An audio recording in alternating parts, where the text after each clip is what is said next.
역적의 자식이 화를 들었으니 오늘 이 자리에서 그 씨를 말려버리리라.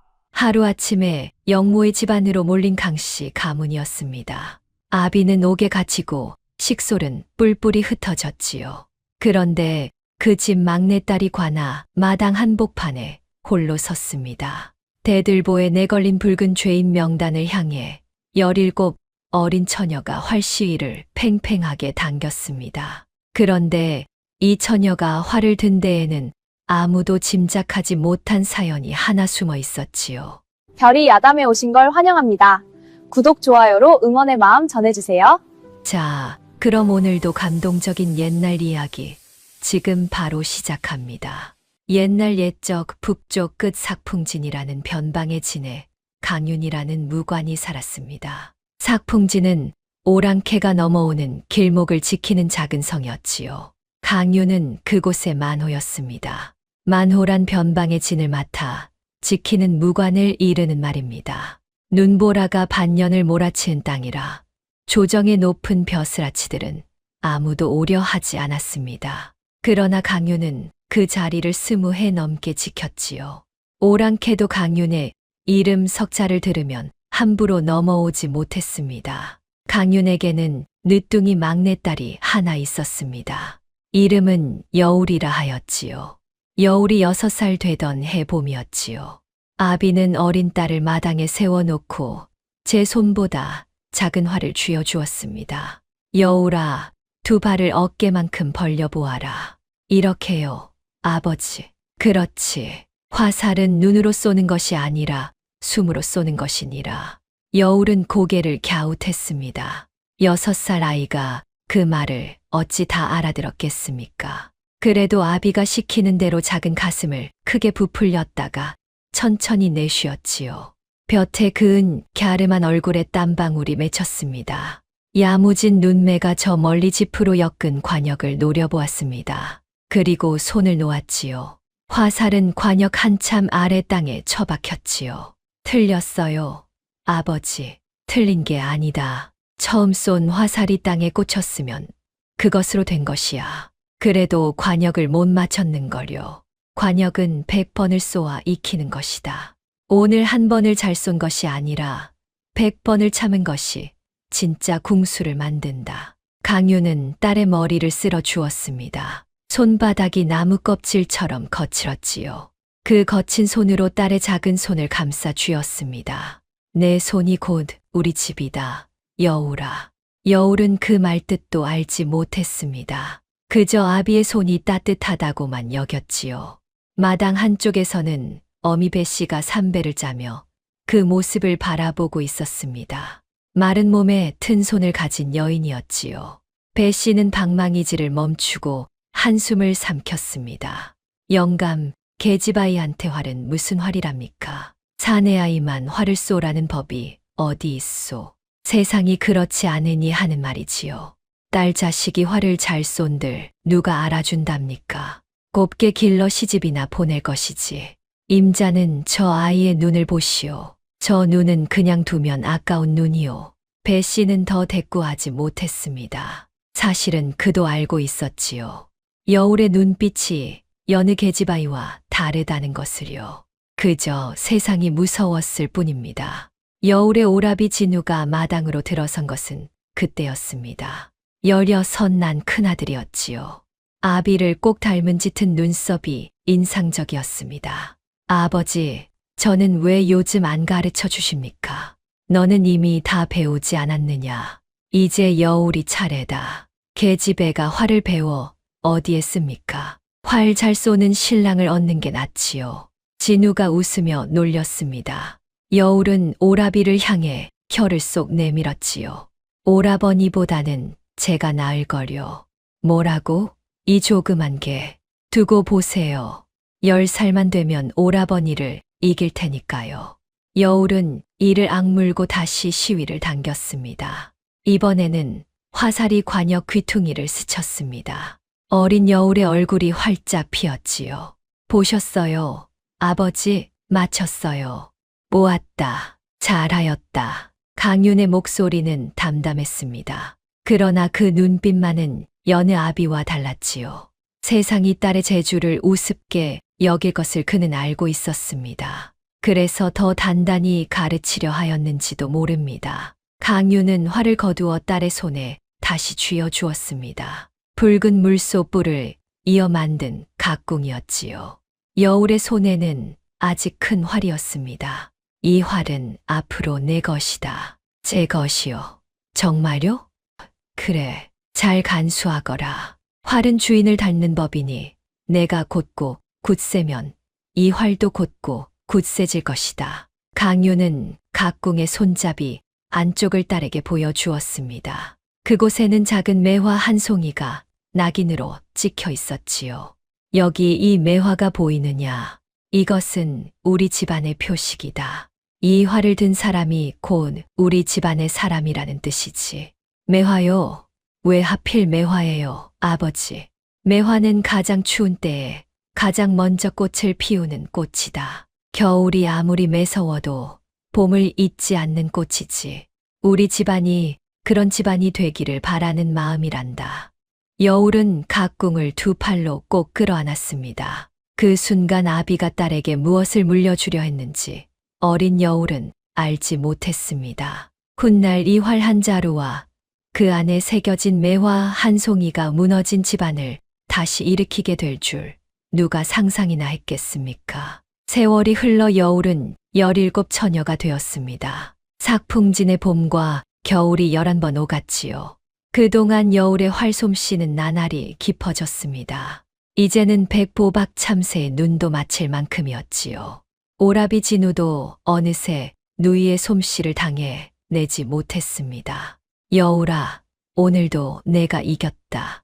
이 오라비가 졌구나. 제가 10살에 이긴다고 했잖아요. 오라버니가 늦은 거예요. 두 남매는 마주보고 웃었습니다. 그해 가을 삭풍진에서는 오랜만에 활쏘기 잔치가 열렸지요. 진을 지키는 군졸들이 모두 나와 솜씨를 겨루는 날이었지요. 여울은 산의 옷을 빌려 입고 슬그머니 그 틈에 끼어들었습니다. 저 앳된 놈은 네 집 자식인가? 처음 보는 얼굴인데 글쎄 손이 곱상한 게 활은 잡아봤으려나. 군졸들이 낄낄대며 수군거렸습니다. 그러나 여울이 시위를 당기자 그 웃음이 또 그쳤지요. 화살은 5대가 모두 관역 한복판에 나란히 꽂혔습니다. 구경하던 사람들의 입이 딱 벌어졌습니다. 세상에 저런 솜씨는 처음 보네. 저 애가 대체 누구 집 아들인가. 그때 여울의 번거지가 벗겨지며 긴 머리가 흘러내렸지요. 잔치 마당이 순식간에 조용해졌지요. 아니, 계집이잖아. 강만호 댁 막내딸이구먼. 저런 계집이 사내 틈에 끼어 활을 쏘다니. 방금까지 감탄하던 입들이 이번에는 손가락질을 했습니다. 여울은 얼굴이 붉어진 채 활을 챙겨 마당을 빠져나왔지요. 아무리 잘 쏘아도 계집이라는 것이 드러나는 순간 그 솜씨는 흉이 되고 말았습니다. 그러나 어미 배 씨의 말대로 세상은 여울의 재주를 알아주지 않았습니다. 딸 자식이 아무리 활을 잘 쏜들 무관이 될 수는 없었으니까요. 우물가의 안악들은 여울을 볼 때마다 수군거렸습니다. 저 집 막내딸은 사내처럼 활만 쏘아대니 시집은 다 갔지 뭐야. 강만호도 참 딸을 저리 키워 대체 어쩌자는 건지 몰라. 곱게 앉아 바느질이나 배울 것이지. 계집이 활은 무슨 활이래. 여울은 그런 말을 들을 때마다 속이 쓰렸습니다. 아무리 애를 써도 딸이라는 이유만으로 아무것도 될 수 없다니요. 어느 날 저녁 여울은 활을 내려놓고 아비에게 물었습니다. 아버지, 저는 아무리 활을 잘 쏘아도 쓸모가 없는 사람인가요? 강유는 딸을 한참 바라보았습니다. 그러고는 조용히 입을 열었지요. 어찌 그런 말을 하느냐. 우물가 아주머니들이 그래요. 계집이 활을 쏴봐야 시집도 못 간다고요. 오라버니는 아버지 뒤를 이어 무관이 될 수 있지만 저는 아무것도 될 수 없잖아요. 여울아, 사람의 가치는 태어남이 아니라 살아감에 있느니라. 그게 무슨 말씀이세요? 어디서 태어났는지, 사내인지 계집인지가 사람을 정하는 게 아니라는 뜻이다. 그 사람이 어떻게 사느냐가 그 사람을 정하는 것이야. 여울은 그 말을 이해하지 못했습니다. 태어난 것이 사람을 정하지 않는다니요. 세상은 분명 태어남으로 사람을 나누고 있는데 말이지요. 딸로 태어났다는 이유만으로 아무것도 될 수 없는 것이 세상 이치가 아니던가요. 저는 잘 모르겠어요, 아버지. 세상은 태어남으로 사람을 나누는 거요. 세상이 그리 나눈다고 해서 그것이 옳은 것은 아니다. 언젠가 내가 그 말뜻을 알게 될 날이 올 게다. 그날이 오면 이 아비가 한 말을 떠올리거라. 강유는 딸의 어깨를 두드렸습니다. 그날 밤 여울은 각궁을 끌어안고 잠이 들었지요. 아비의 말은 마음 한구석에 씨앗처럼 묻혔습니다. 그 씨앗이 언제 싹을 틔울지 그때는 아무도 알지 못했습니다. 그러나 삭풍진의 하늘 위로는 이미 검은 구름이 몰려오고 있었지요. 멀리 한양에서 강윤의 이름을 지워버리려는 자가붓을 들고 있었으니까요. 강윤은 그저 변방을 지키는 늙은 무관일 뿐이었습니다. 조정의 다툼과는 아무 상관이 없다고 여겼지요. 그러나 세상 일이란 알 수 없는 것이었습니다. 한 사람의 욕심이 죄 없는 집안 하나를 통째로 삼키려 하고 있었으니까요. 이 평온한 변방의 봄이 마지막 봄이 될 줄은 강씨 집안 그 누구도 짐작하지 못했습니다. 그리고 그 봄이 지나기 전에 여울의 삶은 송두리째 뒤바뀌게 됩니다. 삭풍진의 하루는 새벽 북소리로 시작되었습니다. 강유는 늘 군졸들보다 먼저 일어났지요. 성벽을 한 바퀴 돌며 밤새 이상이 없었는지 살피는 것이 그의 오랜 버릇이었습니다. 오늘 밤도 무사히 넘겼구나. 강유는 나직이 혼잣말을 하며 성벽 위를 천천히 걸었습니다. 낡은 융복 자락이 새벽바람에 펄럭였지요. 왼뺨에 난 칼자국이 찬 공기에 하얗게 도드라졌습니다. 젊은 시절 오랑캐와 싸우다 얻은 흉터였습니다. 만호날이 오늘도 이리 일찍 나오셨습니까? 성문을 지키던 군졸이 꾸벅 인사를 했지요. 밤새 별일 없었느냐? 예, 조용했습니다. 다만 어젯밤 눈이 좀 내려 길이 얼었습니다요. 길이 얼면 오랑캐도 못 넘지만 우리 군졸도 못 나가느니라. 낮에 모래를 뿌려 두어라. 예, 날이. 강유는 이런 사람이었습니다. 작은 일 하나도 허투루 넘기지 않았지요. 그래서 삭풍진의 군졸들은 강윤을 어려워하면서도 진심으로 따랐습니다. 20해 넘게 이 변방을 지키는 동안 강윤의 손을 거치지 않은 일이 하나도 없었으니까요. 특히 강윤이 가장 꼼꼼히 챙기는 것은 군량이었습니다. 군량이란 군졸들이 먹을 양식을 이르는 말이지요. 변방에서 양식이 떨어지면 그것이 곧 죽음이었습니다. 양식은 병사의 목숨이다. 쌀 한 토를 잃는 것이 화살 한 대를 잃는 것보다 무서운 법이니라. 강유는 늘 이렇게 말했습니다. 그래서 군량 창고의 장부를 직접 손으로 적었지요. 들어온 것과 나간 것을 낱낱이 적어 조정에 올리는 것이 그의 일이었습니다. 그날 저녁 강씨 집안에는 오랜만에 웃음꽃이 피었습니다. 큰아들 진우가 읍성에 나갔다가 돌아온 날이었지요. 배 씨는 아들이 좋아하는 조밥을 지어 상에 올렸습니다. 진우야, 읍성에는 별일 없더냐? 별일이야 없지요. 다만 요즘 한양에서 내려온 벼슬아치들이 유난히 들락거린다 합니다. 벼슬아치들이? 이 변방에 무슨 볼일이 있어서? 글쎄요. 군량을 살핀다나 뭐라나 저도 자세히는 모릅니다. 강유는 그 말에 잠시 젓가락을 멈추었습니다. 그러나 아무 말도 하지 않았지요. 여울이 오라비의 밥그릇에 반찬을 얹어주며 말했습니다. 오라버니, 다음에 읍성 갈 때 저도 데려가 주세요. 계집애가 읍성엔 뭐 하러 가려고? 활 파는 데를 보고 싶어서요. 제 활은 이제 낡았단 말이에요. 내 활은 아버지가 주신 거잖니. 낡았어도 그게 최고지. 진우의 말에 여울은 각궁을 슬며시 끌어안았습니다. 아무리 낡아도 그 활만은 절대 바꾸지 않을 생각이었지요. 배 씨가 딸의 머리를 쓸어주며 나직이 말했습니다. 우리 여울이도 곧 시집갈 나인데 활은 그만 놓고 살림을 배워야 하지 않겠니? 어머니는 또 그 말씀이세요. 어미 마음이 그렇다는 게지. 세상이 험하니 하는 말이란다. 그날 밤 강씨 집안은 그렇게 도란도란 저녁을 보냈습니다. 그러나 이 단란한 저녁이 얼마 남지 않았음을 그때는 아무도 알지 못했지요. 그 무렵 여울에게는 활 스승이 하나 있었습니다. 박무송이라는 늙은 사냥꾼이었지요. 백발이 성성하고 한쪽 눈은 멀어 애꾸였습니다. 산속 외딴막에 홀로 사는 사람이었지요. 그러나 박무송의 활솜씨는 삭풍진에서 딸을 자가 없었습니다. 여울은 어릴 적부터 이 노인을 따라 산을 오르내렸지요. 할아버지, 오늘은 무엇을 잡을까요? 아무것도 잡지 않는다. 그럼 뭘 하러 산에 올라요? 잡는 것을 배우러 오는 것이지. 아가, 활은 겨눔이 아니라 참음이다. 짐승을 향해 시위를 당기고도 때가 아니면 놓지 않는 것. 그것이 진짜 궁수의 힘이니라. 여울은 그 말이 무슨 뜻인지 잘 몰랐습니다. 겨눈 것을 쏘지 않는 활이 무슨 소용이 있을까요? 쏘지 않을 거면 왜 겨눠요?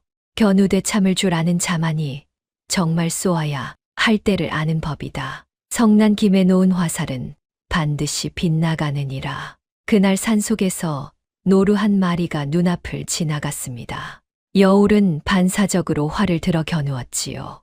그러나 박무송이 손을 들어 막았습니다. 놓지 마라. 할아버지, 지금 놓으면 잡을 수 있어요. 저 노루는 배가 부른 어미다. 뒤에 새끼가 따라오고 있느니라. 어미를 잡으면 새끼도 굶어 죽는다. 여울은 활을 천천히 내렸습니다. 과연 노루 뒤로 아기 노루 한 마리가 종종거리며 따라왔지요. 여울의 가슴이 서늘해졌습니다. 할아버지는 그걸 어떻게 아셨어요? 오래 참으면 보이는 것이 있느니라. 급한 자의 눈에는 관역밖에 안 보이지만 참는 자의 눈에는 관역 뒤까지 보이는 법이다. 여울은 그 말을 마음에 새겼습니다. 훗날 이 가르침이 여울의 목숨을 그리고 온 집안의 운명을 구하게 될 줄은 아직 몰랐지요. 박무송은 여울을 손녀처럼 아꼈습니다. 여울도 이 무뚝뚝한 노인에게 마음을 열었지요. 그런데 하루는 여울이 문득 궁금한 것을 물었습니다. 할아버지는 왜 산속에 혼자 사세요? 활을 그리 잘 쏘시면 진에서 벼슬을 하실 수도 있잖아요. 박무송의 애꾸눈이 잠시 흔들렸습니다. 그러나 노인은 그저 웃기만 했지요. 이 늙은이한테는 갚아야 할 빚이 있느니라. 언젠가 그 빚을 갚을 날이 오면 그때 말해주마. 여울은 그 빚이 무엇인지 알지 못했습니다. 훗날에야 알게 되지요. 박무송이 갚으려던 빚이 바로 강윤과 얽힌 것이었으므려.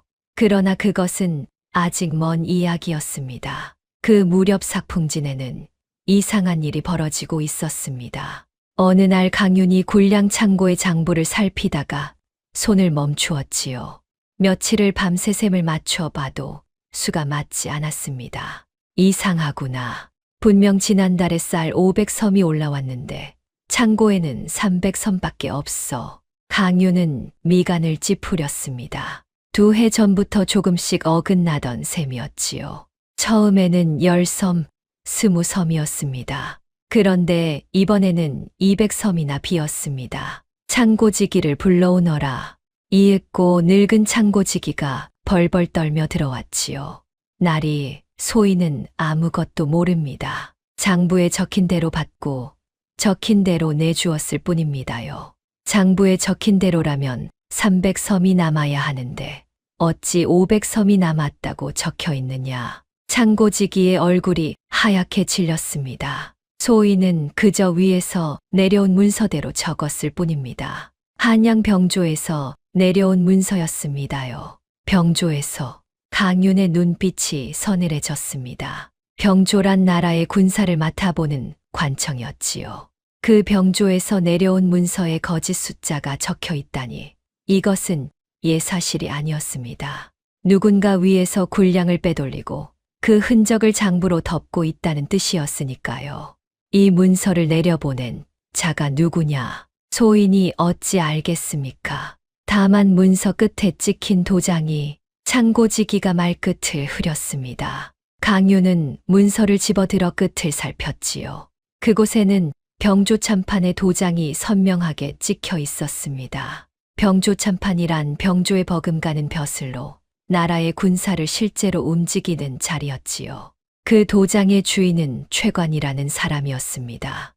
최관, 강유는 그 이름을 나직이 되뇌었습니다. 순간 그의 얼굴에 이상한 빛이 스쳤지요. 그것은 놀라움도 두려움도 아닌 묘한 감정이었습니다. 강유는 최관을 알고 있었으니까요. 그것도 아주 오래전부터 말입니다. 그러나 강유는 그 사실을 누구에게도 말하지 않았습니다. 다만 문서를 소매 안에 깊이 넣었지요. 이 일은 아무에게도 말하지 마라. 알겠느냐? 예, 날이. 창고지기가 물러간 뒤 강유는 홀로 창고 앞에 오래 서 있었습니다. 찬바람이 그의 융복 자락을 흔들었지요. 강유는 알고 있었습니다. 이 일을 파헤치면 자기 목숨이 위태로워질 수도 있다는 것을요. 그러나 강유는 그런 사람이었습니다. 눈앞에서 나라의 양식이 도둑맞는 것을 알고도 모른 척할 수 있는 사람이 아니었지요. 양식은 병사의 목숨이거늘 그 목숨을 훔친 자를 어찌 그냥 두겠느냐. 강유는 이를 악물었습니다. 그날 밤 강유는 등잔불 아래 앉아 오래도록 붓을 들었습니다. 지난 2해 동안의 장부를 낱낱이 다시 베껴 쓰기 시작했지요. 진짜 숫자와 거짓 숫자를 나란히 적어 어디서 얼마가 빠져나갔는지 한눈에 보이도록 만든 것입니다. 이것이 바로 훗날 온 집안의 운명을 가르게 될 그 장부였습니다. 강유는 그것을 조정에 올릴 작정이었지요. 그러나 강유는 미처 알지 못했습니다. 한양의 최관이 이미 삭풍진에 눈과 귀를 심어 두었다는 것을요. 강윤이 붓을 드는 그 순간에도 그 소식은 이미 남쪽으로 달려가고 있었습니다. 같은 밤 한양의 어느 화려한 저택에서는 한 사내가 술잔을 기울이고 있었습니다. 기름진 얼굴에 값비싼 자주색 관복을 걸친 자였지요. 그가 바로 병조참판 최관이었습니다. 늘 웃는 눈을 가졌지만 그 웃음 속에는 서늘한 것이 숨어 있었습니다. 그 앞에 창백한 얼굴의 서기 하나가 무릎을 꿇고 있었지요. 손이 잘게 떨리는 김상억이라는 자였습니다. 대감마님, 삭풍진에서 급한 전갈이 왔습니다. 무슨 전갈이냐? 강만호가 굴량 장부를 다시 베껴 쓰고 있다 합니다. 진짜 숫자를 캐고 있는 듯합니다요. 최관의 손이 술잔 위에서 잠시 멈추었습니다. 그러나 그 웃는 눈은 흔들리지 않았지요. 강윤이라. 그 고지식한 자가 기어이 냄새를 맡았단 말이지. 어찌하오리까, 대감. 만약 그 장부가 조정에 올라오면 올라오게 두어서는 안 되지 않겠느냐. 최관은 술잔을 천천히 내려놓았습니다. 그러고는 입가에 짙은 미소를 지었지요. 먼저 치는 자가 이기는 법이다. 강윤이 나를 고발하기 전에 내가 먼저 강윤을 없애면 될 일이야. 없애다니 어찌 말입니까? 영몬이라.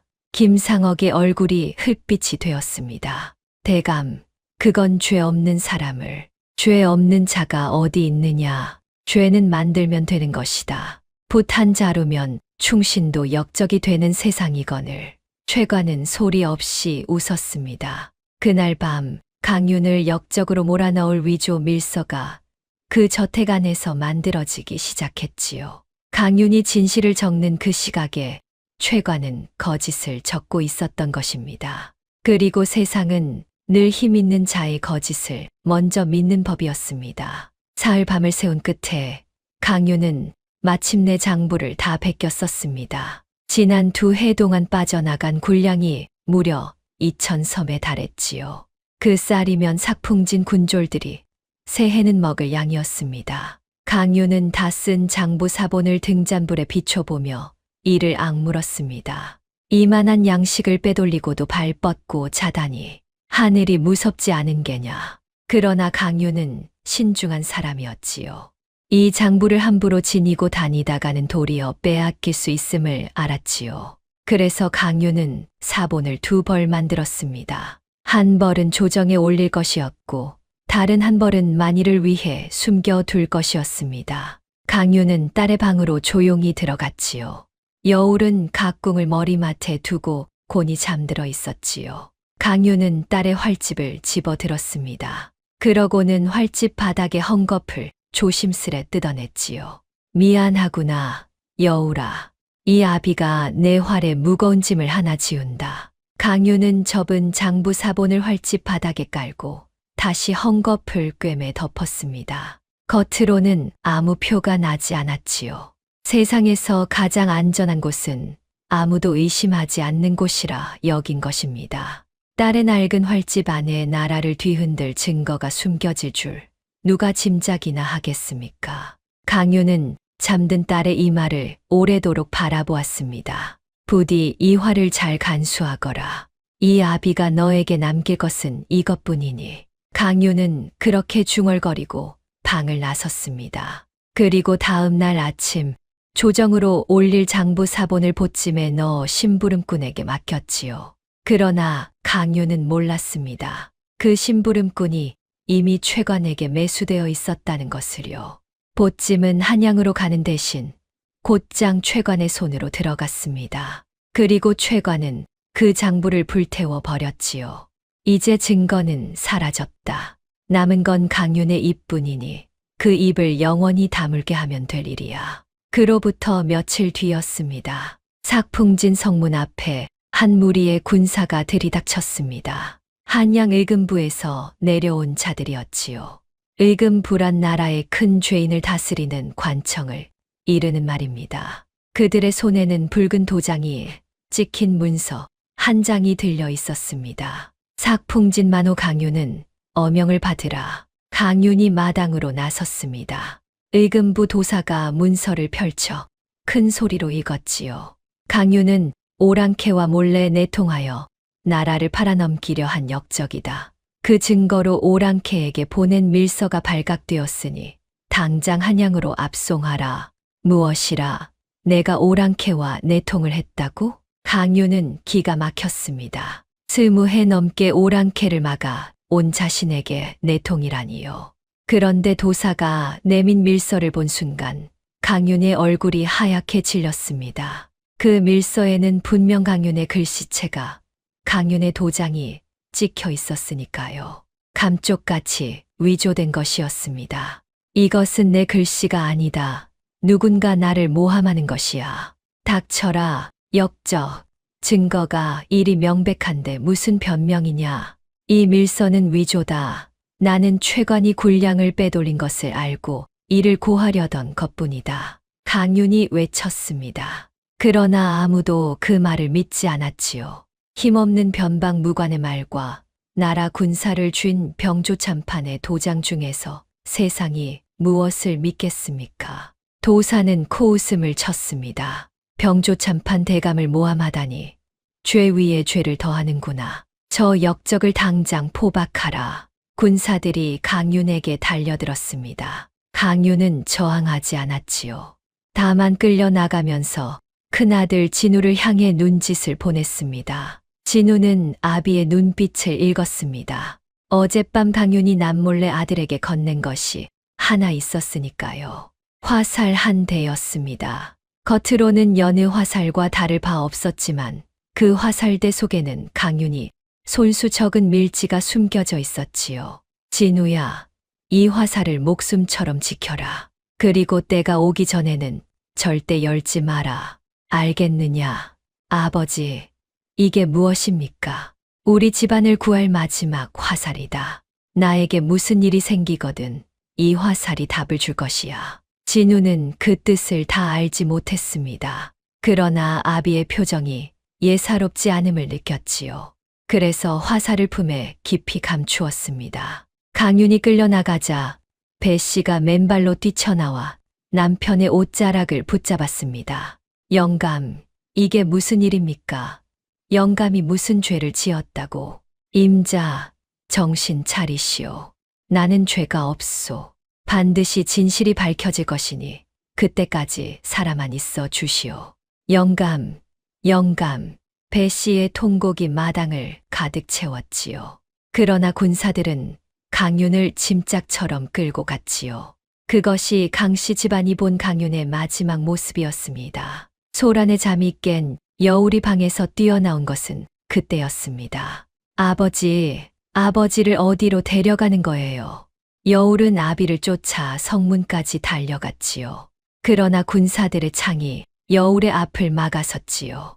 여울은 멀어지는 아비의 뒷모습을 보며 목이 터져라 외쳤습니다. 아버지, 제가 반드시 구해드릴게요. 아버지. 강윤은 뒤를 돌아보지 못했습니다. 다만 어깨를 한 번 크게 떨었을 뿐이지요. 한양에 끌려간 강윤은 일금부 옥에 갇혔습니다. 며칠 동안 모진 문초가 이어졌지요. 그러나 강윤은 끝내 죄를 인정하지 않았습니다. 하루는 옥문이 열리고 자주색 관복을 입은 자가 들어섰습니다. 병조참판 최관이었지요. 두 사람의 눈이 마주쳤습니다. 강윤의 눈빛이 흔들렸지요. 오랜만이오, 강만호. 아니, 이제는 역적 강윤이라 불러야겠군. 최관, 자네가 이럴 줄은 몰랐네. 어찌 이럴 수가 있는가? 어찌라니, 자네가 먼저 내 목을 조이려 하지 않았는가?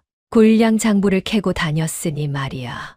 나는 나라의 양식을 지키려 했을 뿐이네. 자네야말로 어찌 백성의 목숨을 훔쳤단 말인가? 최관은 웃었습니다. 그러나 그 웃음 뒤로 어떤 그림자가 스쳤지요. 강윤, 예실은 예실이고 지금은 지금이야. 자네가 잠자코 죄를 인정하면 식솔들만은 살려주겠네. 어떤가? 내가 죄를 인정하면 그것이 곧 거짓이 되네. 나는 거짓으로 목숨을 구걸하지 않아. 고집도 여전하군.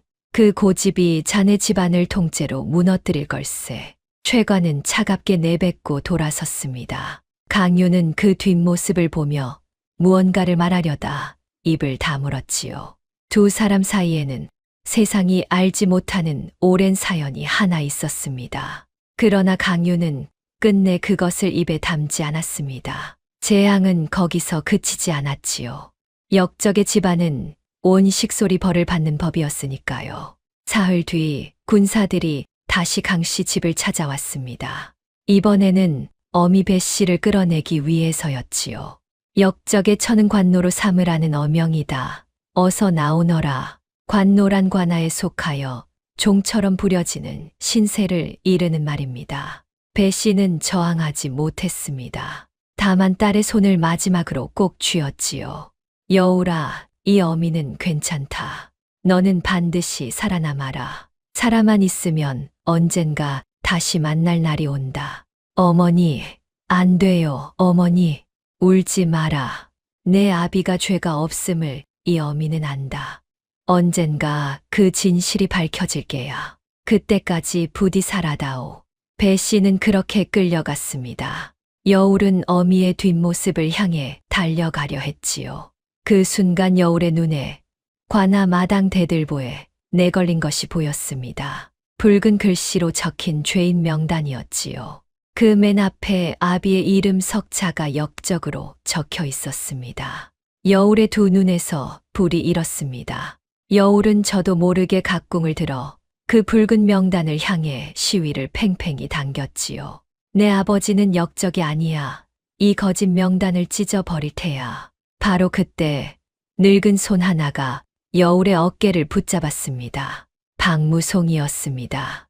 놓지 마라.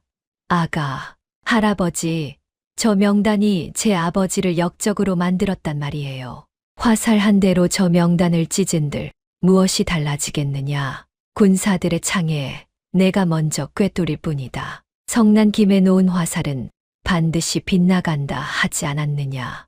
여울은 부들부들 떨었지요. 그러나 박무송의 말이 옳았지요. 지금 활을 쏘면 여울마저 그 자리에서 죽고 말 터였습니다. 여울은 이를 악물고 천천히 시위를 내렸습니다. 참거라, 지금은 참을 때다. 정말 쏘아야 할 때는 따로 오느니라. 박무송은 여우를 데리고 사람들 틈으로 몸을 숨겼지요. 그날 밤 노인은 여우를 자신의 산막으로 피신시켰지요. 큰 오라비 진우는 아비가 남긴 화살을 품고 어디론가 종적을 감추었습니다. 살아있는지 죽었는지조차 알 수 없었지요. 그날 20해 넘게 삭풍진을 지켜온 충신 강유는 역적이라는 이름을 쓴 제 한양으로 끌려갔습니다. 그리고 온 마을이 발칵 뒤집혔지요.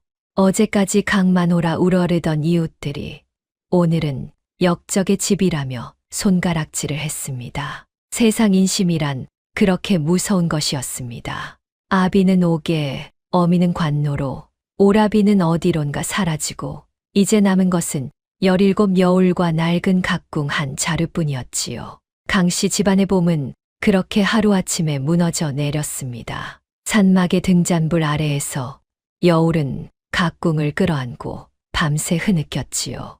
아비가 남긴 이 활한 자루가 이제 여울에게 남은 전부였습니다. 그러나 그 활집 바닥에 무엇이 숨겨져 있는지 여울은 아직 알지 못했지요. 그리고 그 진실을 찾아 나서는 순간부터 여울의 진짜 이야기가 시작될 참이었습니다. 박무송의 산막은 깊은 골짜기에 숨어 있었습니다. 사람의 발길이 닿지 않는 곳이었지요. 여울은 그곳에서 며칠을 알아누웠습니다. 아비는 옥에, 어미는 관노로 끌려가고 오라비마저 사라진 마당이었으니까요. 17 처녀가 감당하기에는 너무 큰 슬픔이었습니다.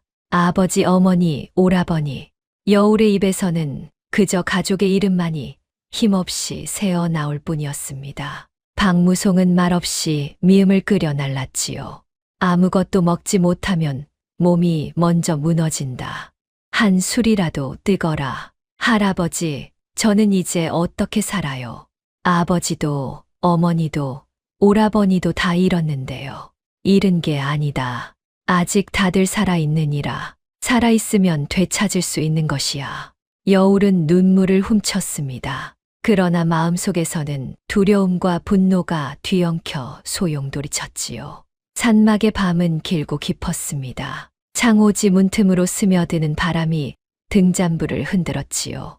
여울은 잠 못 이룬 채 천장을 바라보았습니다. 눈을 감으면 아비의 뒷모습이 떠올랐고 눈을 뜨면 어미의 마지막 목소리가 귓가에 맴돌았습니다. 살아만 있어 다오. 그 말이 밤새 여울의 가슴을 짓눌렀지요. 며칠 새 여울의 얼굴은 몰라보게 야위었습니다. 그러나 그 야윈 얼굴 속에서 야무진 두 눈만은 오히려 더 형형하게 빛나기 시작했습니다. 슬픔이 지나간 자리에 무언가 단단한 것이 자라나고 있었던 것이지요. 며칠이 지나 몸을 추스른 여울은 박무송에게 말했습니다. 할아버지, 저는 한양으로 가겠어요. 가서 아버지의 억울함을 밝히겠어요. 어떻게 밝힐 셈이냐. 제가 병조참판 앞에 나아가 사실을 말하겠어요. 아버지는 죄가 없다고 군량을 빼돌린 건 그자라고요. 박무송은 고개를 저었습니다. 어리석은 소리다. 내가 지금 한양에 가서 무슨 말을 한들 누가 역적의 딸 말을 믿겠느냐. 도리어 너까지 잡혀 죽고 말게다. 그럼 이대로 가만히 있으란 말씀이세요? 아버지가 억울하게 죽어가는데도요? 여울의 목소리가 떨렸지요. 박무송은 한참 동안 침묵했지요. 그러고는 무겁게 입을 열었습니다. 가만히 있으라는 게 아니다. 지혜롭게 움직이라는 것이지. 힘없는 자가 힘 있는 자를 이기려면 힘으로 맞서서는 안 된다. 증거를 모아야 하느니라. 그 자가 빠져나갈 수 없는 증거를 말이다. 증거요? 그런 게 어디 있어요? 찾아야지. 내 아비가 목숨을 걸고 캐던 것이 무엇이었느냐. 바로 그 군량 장부다. 그 장부의 진실을 밝히면 그자의 죄가 드러나고 내 아비의 억울함도 풀린다. 여울은 눈을 크게 떴습니다. 그러나 이내 어깨를 늘어뜨렸지요. 하지만 아버지가 만든 장부는 이미 그자가 불태웠을 거예요. 증거가 어디 남아 있겠어요. 그것은 모를 일이다. 내 아비는 신중한 사람이었어. 만일을 대비했을지도 모르지. 그러니 서두르지 말고 하나씩 찾아 나가는 게다. 박무송의 말은 옳았습니다. 그러나 여울은 여전히 두려웠지요. 17 처녀 혼자서 나라의 병조참판을 상대한다니요. 그것은 개미가 호랑이에게 덤비는 격이었습니다. 여울은 밤마다 잠을 이루지 못했습니다. 두려움이 여울의 발목을 잡았지요. 할아버지, 저는 무서워요. 제가 나섰다가 아버지마저 더 위험해지면 어떡해요? 무서운 게 당연하다. 무섭지 않으면 사람이 아니지.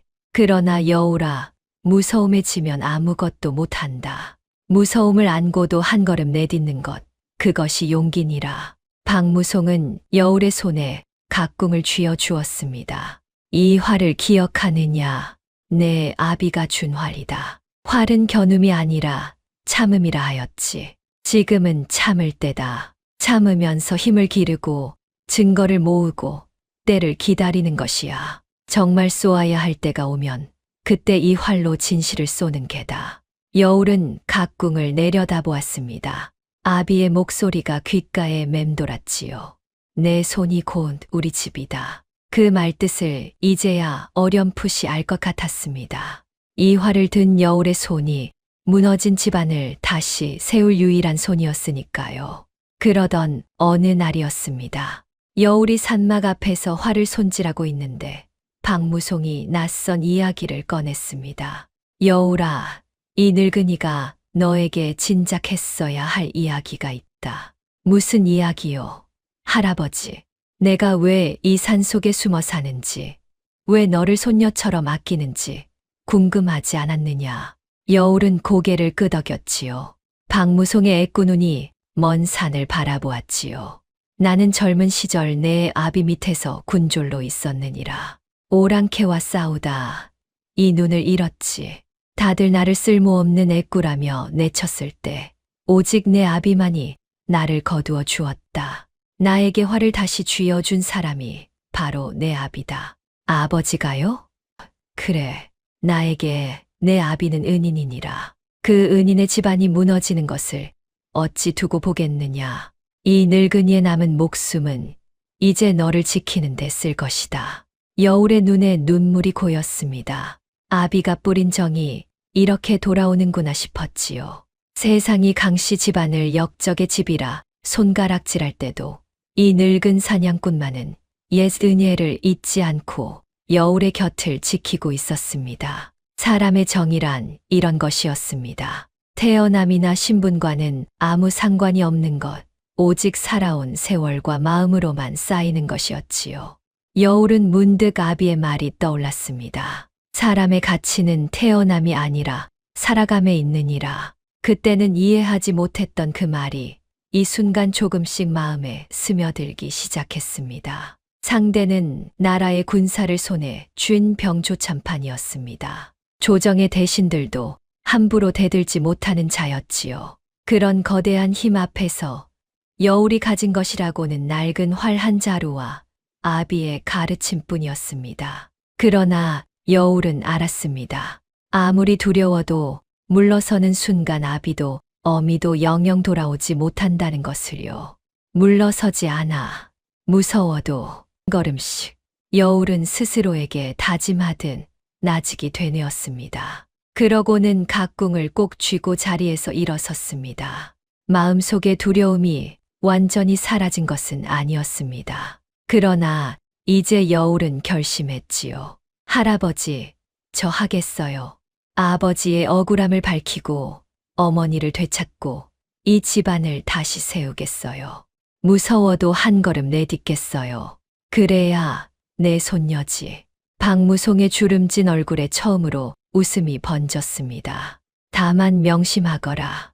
내가 역적의 딸이라는 것이 알려지면 그 순간 모든 게 끝이다. 그러니 신분을 감추어야 한다. 이름도 바꾸고 사내처럼 꾸미는 편이 나을 게다. 계집의 몸으로는 저작거리 하나 마음대로 다니지 못하는 세상이니 말이다. 사내로요? 그래, 내 활솜씨라면 사내 궁수로 충분히 통할 게다. 신분을 감추고 세상 속으로 들어가 증거를 하나씩 모아 나가는 게다. 여울은 그날 밤 긴 머리를 질끈 동여매고 산의 옷으로 갈아입었습니다. 거울에 비친 모습은 영락없는 앳된 산의 궁수였지요. 여울은 스스로에게 다짐하듯 중얼거렸습니다. 아버지, 기다리세요. 제가 반드시 진실을 밝혀낼게요. 이튿날 새벽, 여울은 산막을 나섰습니다. 산의 옷차림에 각궁을 등에 메고 번거지를 눌러 쓴 모습이었지요. 박무송이 산막 어기까지 배웅을 나왔습니다. 이름은 무어라 지었느냐? 강여울이라는 이름은 이제 쓸 수 없으니 해라고 부르겠어요. 그냥 활 쏘는 해라고요. 해라. 좋은 이름이구나. 어둠 속에서도 반드시 다시 뜨는 것이 해이니 말이다. 여울은 고개를 끄덕였습니다. 박무송은 여울의 어깨에 손을 얹었지요. 먼저 읍성으로 가거라. 그곳에 내 옛벗이 주막을 하나 하고 있으니 몸을 의탁하기 좋을 게다. 그곳에서 세상 돌아가는 소식을 듣고 한양으로 오르내리는 자들의 눈치를 살피는 게다. 서두르지 말고 참으면서 하나씩 명심할게요. 할아버지. 여울은 산길을 내려가기 시작했습니다. 골짜기를 벗어나자 저 아래로 읍성의 지붕들이 아침 안개 속에 어렴풋이 보였지요. 여울은 잠시 걸음을 멈추고 그 광경을 바라보았습니다. 이제 저 세상 속으로 들어가면 다시는 예전의 여울로 돌아올 수 없을 터였습니다. 두려움이 다시 발끝에서 스멀스멀 올라왔지요. 그러나 여울은 심호흡을 했습니다. 아비가 가르친 대로 눈이 아니라 숨으로 마음을 다스렸습니다. 참으면서 한 걸음씩 여울은 그렇게 중얼거리며 다시 걸음을 옮겼지요. 읍성 성문을 지날 때였습니다. 문지기가 여울을 아래 위로 훑어보았지요. 어디서 온 놈이냐? 처음 보는 얼굴인데 떠돌이 궁수올시다. 일거리를 찾아왔습니다.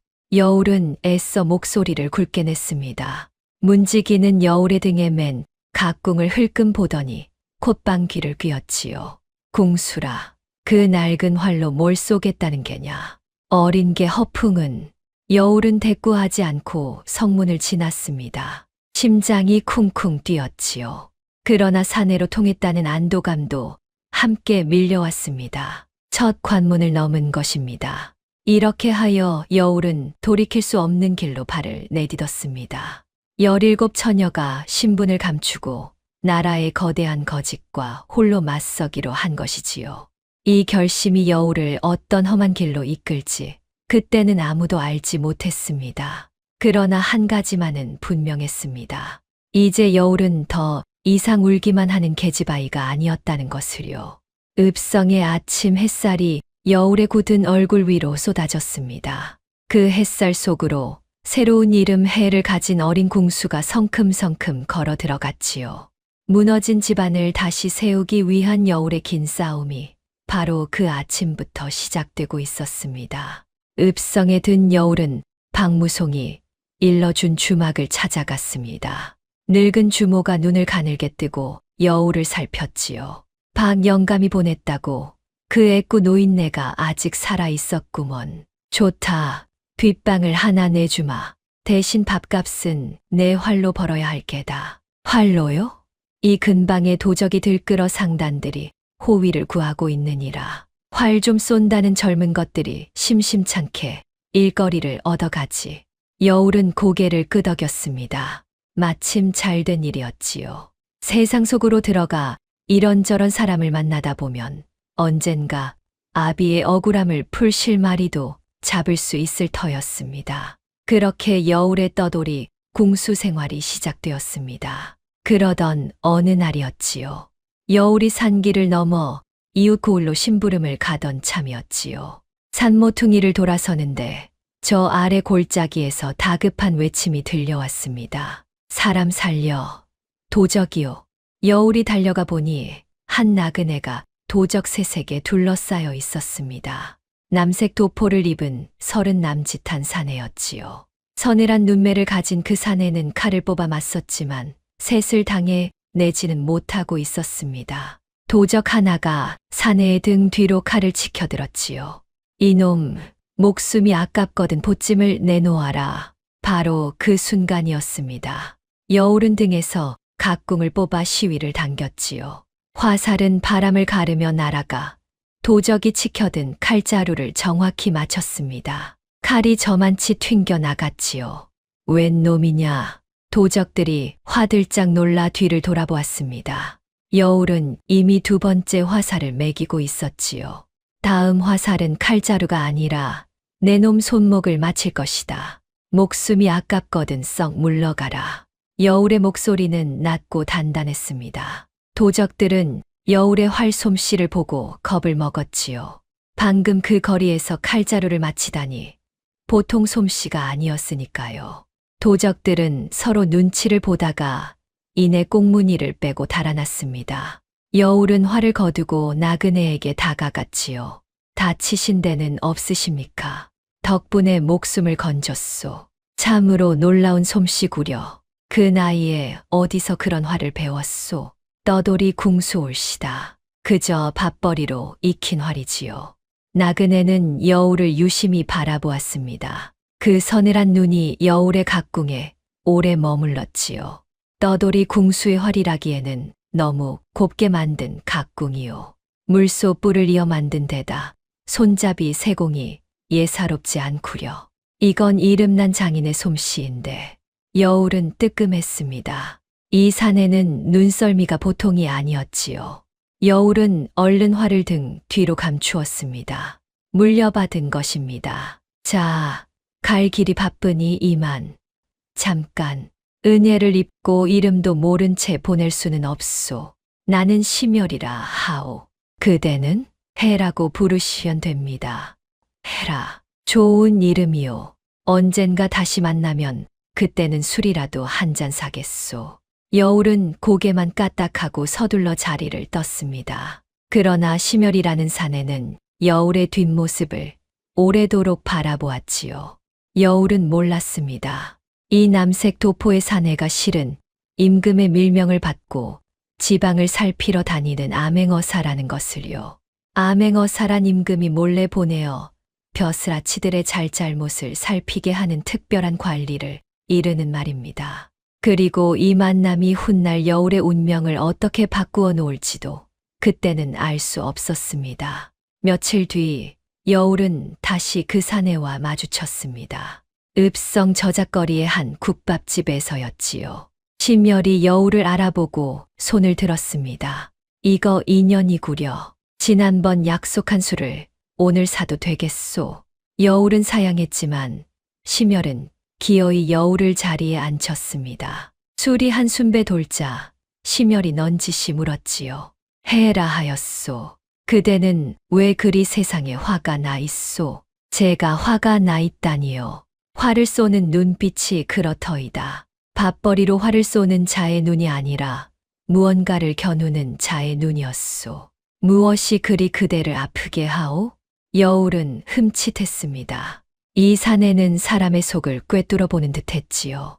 여울은 애써 웃으며 말을 돌렸습니다. 세상이 하도 어지러우니 그런 게지요. 힘없는 사람은 억울한 일을 당해도 하소연할 곳이 없지 않습니까? 옳은 말이요. 그래서 나는 늘 이렇게 생각한다오. 억울한 자를 위해 목소리를 내지 않는 힘은 아무 쓸모가 없는 힘이라고 말이오. 여울의 손이 멈칫했습니다. 심열의 말이 가슴을 파고들었지요.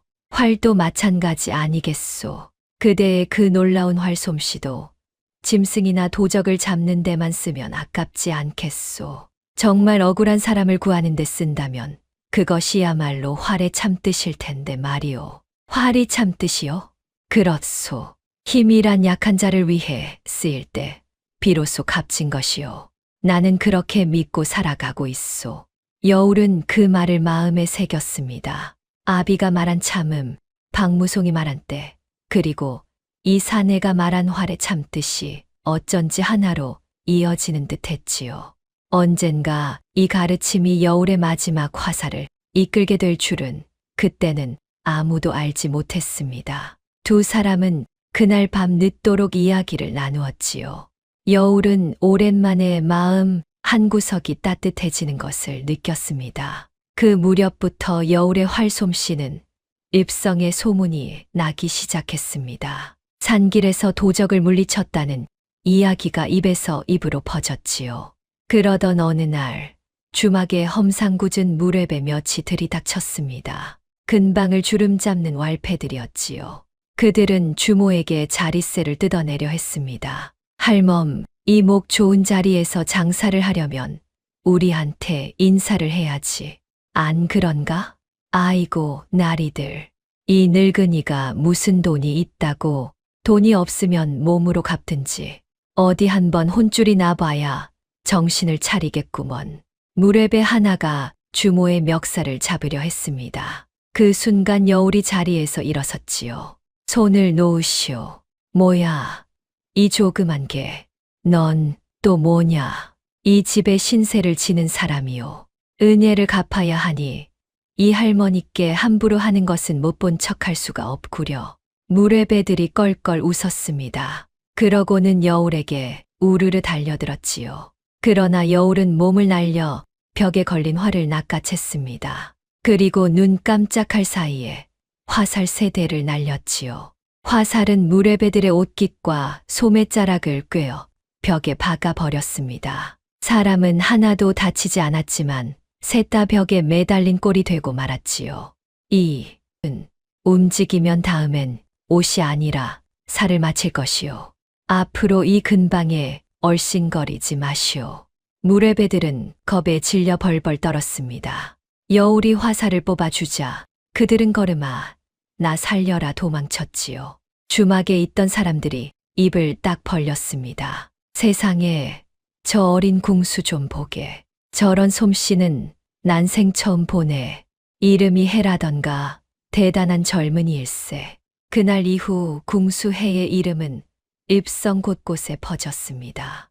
여울은 조금씩 세상 속에 자리를 잡아갔지요. 소문이 퍼지자 일거리도 늘었습니다. 하루는 소금과 무명을 싣고 북쪽으로 오르는 큰 상단이 여울에게 호위를 청했지요. 산길에 도적이 들끓어 걱정이 이만저만이 아니라는 것이었습니다. 상단의 우두머리는 오대인이라는 늙은 상인이었지요. 몸집이 넉넉하고 눈치가 빠른 사람이었습니다. 자네가 그 소문난 궁수해인가? 어려 보이는데 솜씨가 그리 대단하다니 어디 이번 길에 한번 믿어보세. 맡겨주시면 무사히 모시겠습니다. 과연 산길로 접어들자 도적대가 나타났습니다. 67은 되어 보였지요. 그러나 여울의 활은 조금도 흔들리지 않았습니다. 여울은 앞장선 도적의 번거지를 화살로 꿰뚫어 나무에 박아 버렸지요.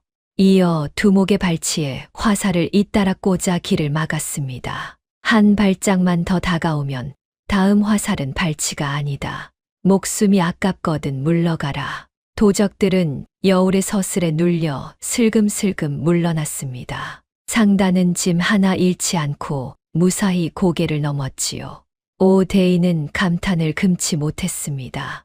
허허, 과연 소문대로구먼. 자네 같은 궁수를 만난 건 이 늙은이의 복일세.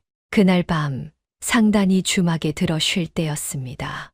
오대인이 여울에게 술을 권하며 세상 돌아가는 이야기를 늘어놓았지요. 상인이란 발이 넓어 안 가는 곳이 없고 못 듣는 소식이 없는 법이었습니다.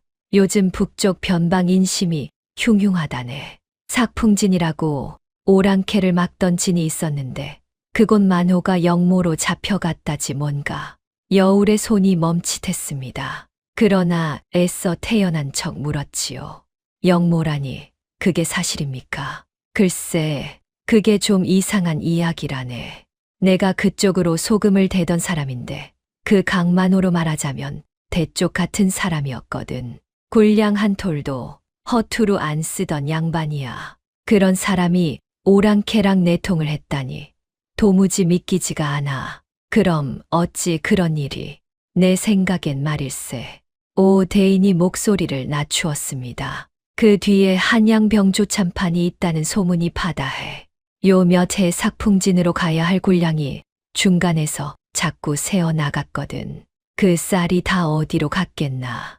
위에서 빼돌린 게지. 그런데 강만호가 그걸 눈치채고 캐고 다녔다는 거야. 그러니 위에서 먼저 그 입을 막으려고 영모를 뒤집어 씌운 게 아니겠나. 힘없는 변방 무관 하나 죽이는 거야. 그 양반들한텐 일도 아니지. 여울은 가슴이 쿵쿵 뛰었습니다. 상인의 입에서 아비의 억울함을 그대로 짚어 내는 이야기가 흘러나오다니요. 세상이 모두 아비를 역적이라 손가락질하는 줄 알았는데 진실을 아는 사람이 아주 없지는 않았던 것입니다.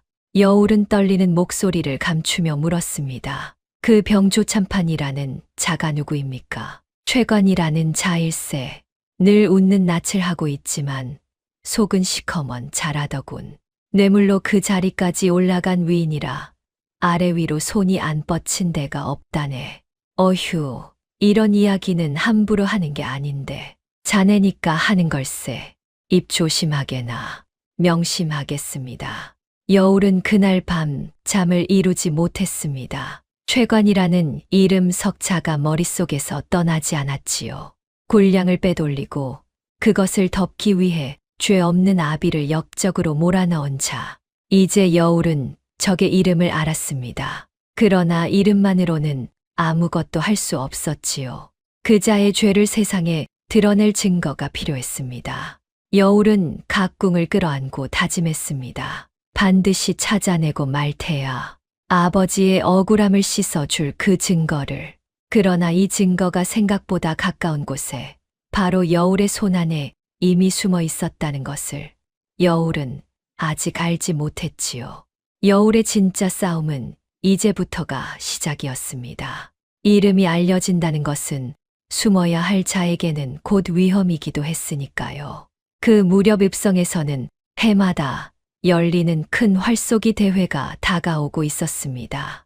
고을원님이 상금을 걸고 여는 잔치였지요. 사방에서 내로라 하는 궁수들이 모여들었습니다. 주모가 여울에게 넌지시 권했지요.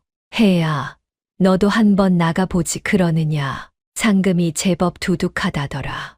내 솜씨면 우승도 어렵지 않을 게다. 여울은 잠시 망설였습니다. 사람들 앞에 나서는 것은 위험한 일이었지요. 그러나 상금이 있으면 앞으로의 일을 도모하기가 한결 수월할 터였습니다. 무엇보다 대회에는 고을의 벼슬아치들이 모두 나온다 하였지요. 그 자리에서 눈에 들면 언젠가 아비의 일에 도움이 될 사람을 만날 수도 있을 것이었습니다. 나가 보겠습니다. 대회 날이 밝았습니다. 활터에는 구경꾼들이 구름처럼 모여들었지요. 궁수들이 차례로 나와 솜씨를 겨루었습니다. 그 중에는 이 고을에서 활 잘 쏘기로 이름난 장정이 하나 있었지요. 어깨가 떡 벌어진 사내로 지난 새해 동안 이 대회를 내리 우승한 자였습니다. 그가 여울을 아래 위로 훑어보며 코웃음을 쳤지요. 떠돌이 애송이가 활을 다 잡는구나. 다치기 전에 그만 물러가는 게 어떠냐. 솜씨는 활터에서 가리는 것이지 입으로 가리는 것이 아니지요. 여울의 대꾸에 구경꾼들이 와하고 웃었습니다. 사내의 얼굴이 벌개졌지요. 그런데 여울의 차례가 되자 사람들이 다시 수군거렸습니다. 저 앳된 것이 궁수라고 활이나 제대로 들겠나. 떠돌이 궁수해라던데 산에서 도적을 물리쳤다는 소문이 있긴 하더구먼. 여울은 사람들의 말에 아랑곳하지 않았습니다. 조용히 활터에 서서 숨을 골랐지요. 그러고는 화살을 매겨 시위를 당겼습니다. 첫 화살이 관역 한복판에 꽂혔지요. 이어 둘째, 셋째 화살도 모두 한자리에 나란히 박혔습니다. 구경꾼들의 입에서 탄성이 터져 나왔지요. 세상에 화살이 다 한 곳에 꽂히잖아. 방금까지 큰 소리치던 장정의 얼굴이 굳어졌습니다. 그자도 활을 쏘았지만 화살은 관역 가장자리에 흩어져 꽂혔지요. 승부는 이미 기울어 있었습니다. 이어진 마지막 시험은 100보밖에 작은 표적을 맞히는 것이었습니다. 여느 궁수들은 표적 근처에도 맞히지 못하고 물러났지요. 그러나 여울은 달랐습니다. 여울은 눈을 가늘게 뜨고 바람의 방향을 가늠했습니다. 박무송이 가르친 대로 눈이 아니라 숨으로 겨누었지요. 그리고 시위를 놓았습니다. 화살은 백보를 날아가 표적 한복판을 꿰뚫었습니다. 활터가 물을 끼얹은 듯 조용해졌지요. 그러고는 이내 우레와 같은 함성이 터져 나왔지요. 우승이다. 궁수해가 우승이다. 고을원님이 흐뭇한 얼굴로 여우를 불렀습니다. 허허, 그 나이에 참으로 놀라운 솜씨로구나. 어디서 그런 화를 배웠느냐? 산속에서 홀로 익혔을 뿐입니다. 사또, 겸손하기까지 하구나. 이런 인재가 이 고을에 있다니 반가운 일이다. 상금과 함께 이 술 한 잔을 내리마. 여울은 상금을 받았습니다. 구경꾼들이 여울의 이름을 연호했지요. 방금 전까지 애송이라 비웃던 사람들이 이제는 앞다투어 여울에게 인사를 건넸습니다. 세상 인심이란 참으로 얄궂은 것이었지요. 여울은 문득 아비의 말이 떠올랐습니다. 사람의 가치는 태어남이 아니라 살아감에 있느니라. 이 자리에서 사람들이 우러르는 것은 여울의 신분이 아니라 여울의 솜씨, 곧 여울이 살아온 세월이었습니다. 여울은 그 말뜻을 조금 더 깊이 헤아리게 되었지요. 그러나 여울은 마냥 기뻐할 수만은 없었습니다. 사람들 앞에 얼굴이 알려질수록 여울의 정체가 드러날 위험도 커지는 법이었으니까요. 여울은 서둘러 자리를 들여 했습니다. 그런데 바로 그때 한 사내가 여울에게 다가왔지요. 창백한 얼굴에 손이 짧게 떨리는 자였습니다. 저 궁수해라 하였소. 참으로 대단한 솜씨였소. 과찬이십니다. 뉘신지요? 나는 관하에서 문서를 다루는 아전이오. 김상억이라 하오. 여울의 눈빛이 순간 날카로워졌습니다. 김상억이라니요. 오 대인이 말했던 최관 밑에서 문서를 다룬다던 바로 그 이름이 아니던가요. 여울은 애써 태연한 척했습니다. 이 자에게서 무언가 알아낼 수 있을지도 몰랐으니까요. 아전 나리께서 이 미천한 궁수에게 무슨 볼일이신지요? 아, 별건 아니요. 그저 솜씨가 하도 좋아 인사나 나눌까 하여. 실은 내 오늘 마음이 심란하여 술이나 한잔하려던 참인데 괜찮으면 자리를 함께하지 않겠소. 여울은 그 청을 받아들였습니다. 두 사람은 저작거리 한쪽의 조용한 술집으로 자리를 옮겼지요. 김상억은 술이 몇 잔 들어가자 얼굴이 벌개졌습니다. 그러고는 묻지도 않은 신세 한탄을 늘어놓기 시작했지요. 해라 하였소. 그대는 사람이 뻔히 잘못인 줄 알면서도 어쩔 수 없이 따라야 할 때가 있다는 걸 아시오? 무슨 말씀이신지요? 나는 죄인이요. 윗사람이 시키는 대로 붓을 놀렸을 뿐이지만 그 붓이 죄 없는 사람을 죽였소. 그 사람의 얼굴이 밤마다 꿈에 나타나 나를 괴롭힌다오. 여울의 심장이 쿵 내려앉았습니다. 이 자가 지금 무슨 말을 하는 것일까요? 여울은 조심스레 물었지요. 죄 없는 사람이라니 누구를 말씀하시는 겁니까? 그건 말할 수 없소. 말하면 나도 죽고 그대도 죽소. 그저 내가 지은 죄가 너무 무거워 이렇게 술이라도 마시지 않으면 견딜 수가 없다는 것뿐이요. 날이 죄가 무겁다면 그 죄를 씻을 길을 찾으셔야지요. 술로 덮는다고 없어지는 죄가 아니지 않습니까? 김상억은 여울을 멍하니 바라보았습니다. 그러고는 씁쓸하게 웃었지요.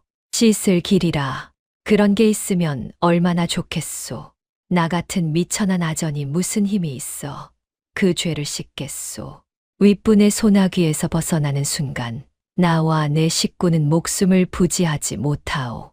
그대는 모르오. 힘 있는 자 밑에 있다는 게 어떤 것인지. 허나 날이 죄책감에 밤마다 잠 못 이루는 삶이 과연 사는 것이겠습니까?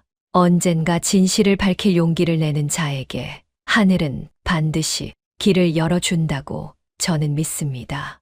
여울의 말에 김상억의 눈빛이 잠시 흔들렸습니다. 그러나 그는 이내 고개를 저으며 술잔을 비웠지요. 젊어서 그런 소리를 하는 게요. 세상은 그리 만만치가 않소. 김상억은 그렇게 중얼거리며 다시 술잔을 채웠습니다. 여울은 더 캐묻지 않았지요. 박무송의 가르침대로 지금은 참을 때였습니다. 이 자를 다그치면 도리어 입을 닫아 버릴 터였습니다. 여울은 그저 그의 이름과 얼굴을 그리고 그 죄책감을 마음에 새겨두었지요. 언젠가 이 사람이 진실을 밝히는 열쇠가 될지도 모른다고 여겼습니다. 그날 밤 여울이 술집을 나서는데 이상한 낌새가 느껴졌습니다. 누군가 여울의 뒤를 밟고 있었지요. 여울은 짐짓 모르는 척 골목을 돌다가 순식간에 몸을 숨겼습니다. 그러고는 뒤를 밟던 자의 뒷덜미를 낚아챘지요. 웬 놈이 나를 미행하느냐. 살려주시오. 나는 그저 시키는 대로. 여울이 잡은 자는 초라한 행색의 사내였습니다. 겁에 질려 벌벌 떨었지요. 여울이 화를 들이대자 사내는 순순히 실토했습니다. 나는 한양 병조참판 대감의 심부름을 하는 자요. 요즘 이 고을의 강씨 집안과 관련된 자가 숨어들었는지 살피라는 명을 받았소. 공수해라는 자가 수상하다 하여 뒤를 밟은 것뿐이요. 여울은 등골이 서늘해졌습니다. 최관이 벌써 이곳까지 눈과 귀를 뻗치고 있었던 것입니다. 그러나 여울은 도리어 이 자를 이용하기로 마음먹었지요. 잘 들어라. 공수해는 그저 떠돌이 궁수일 뿐 강씨 집안과는 아무 상관이 없다. 내가 대감에게 그리 전하면 될 것이다. 만약 딴소리를 하면 내 활이 한양까지라도 너를 쫓아갈 것이야. 알겠느냐? 예, 그리 전하겠소. 여울은 밀정을 놓아주었습니다. 그 자는 걸음아, 나 살려라 도망쳤지요. 이렇게 여울은 위기를 넘겼습니다. 그러나 여울은 알았습니다. 이제 시간이 얼마 남지 않았다는 것을요. 최관의 손길이 목전까지 다가온 이상 서둘러 증거를 찾아야 했습니다. 여울은 마지막으로 삭풍진의 옛 창고지기를 수소문했습니다. 아비가 붙잡혀 갈 무렵 창고를 지키던 그 늙은이였지요. 여러 날을 헤맨 끝에 여울은 이웃 고을에 숨어 사는 창고지기를 찾아냈습니다.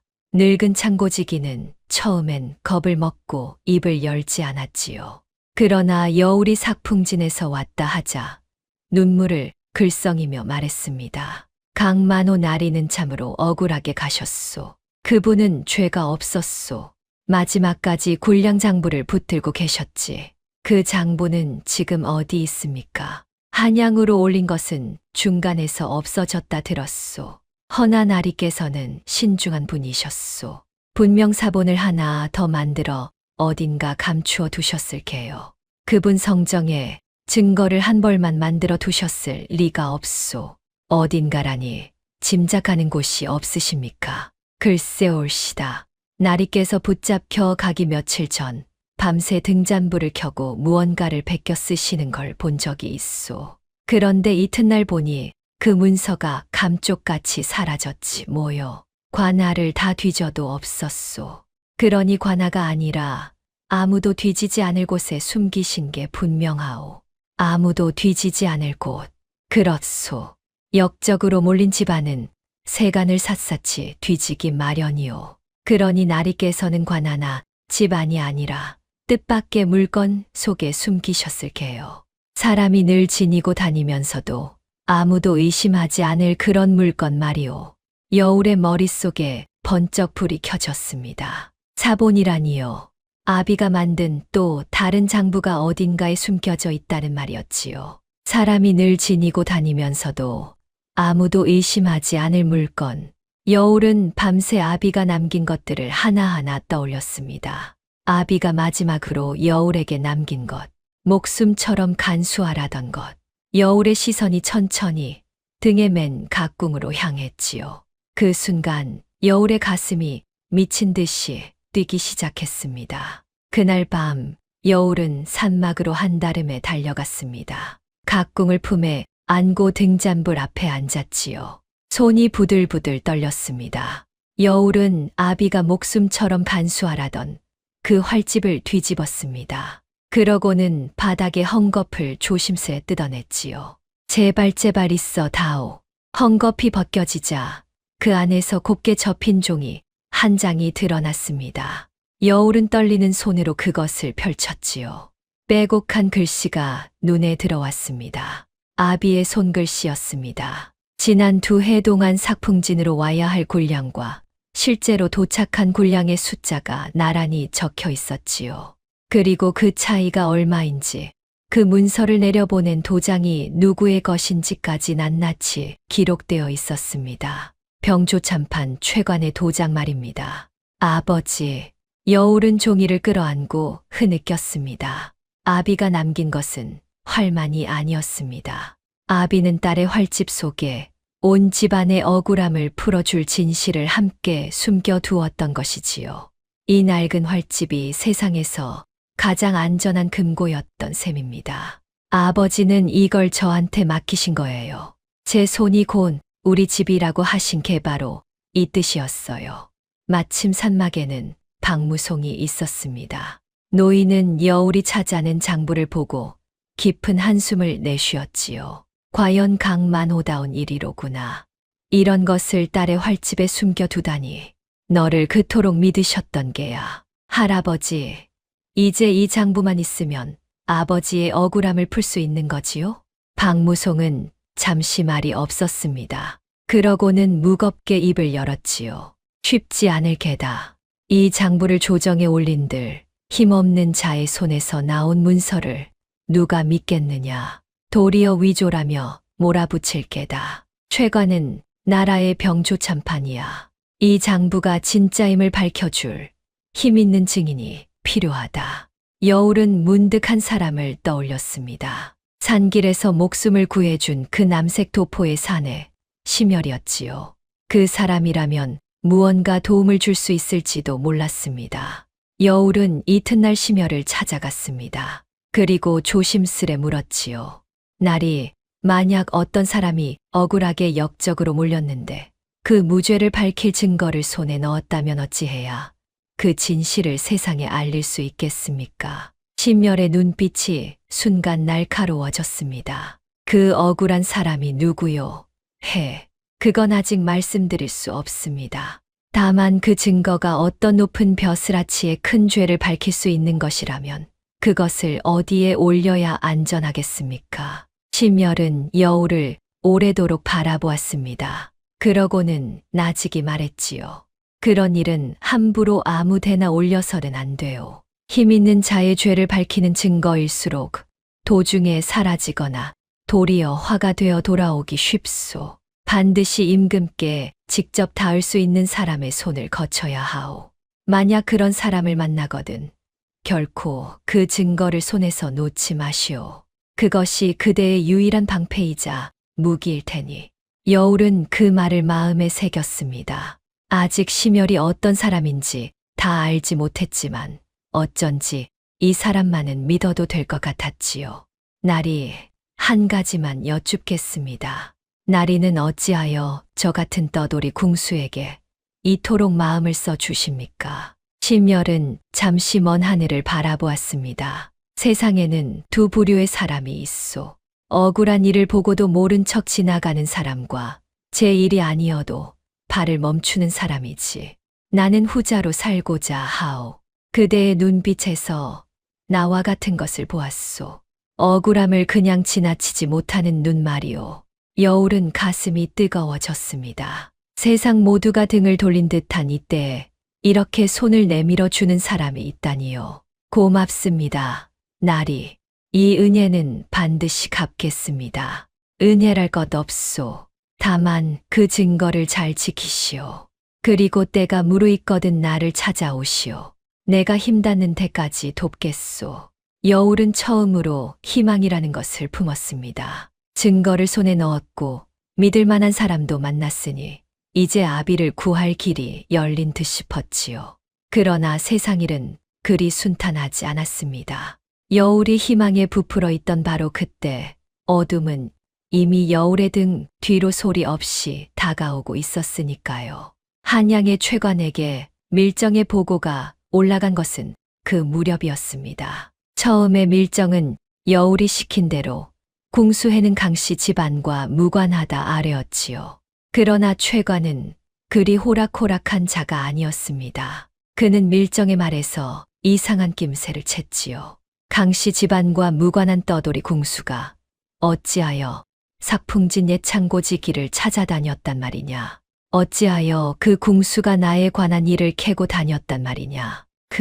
그것이 그 궁수의 나이가 몇이라 했느냐. 17 남짓으로 보였습니다. 최관의 눈이 가늘어졌습니다. 그는 오래전 삭풍진에서 올라온 문서를 떠올렸지요.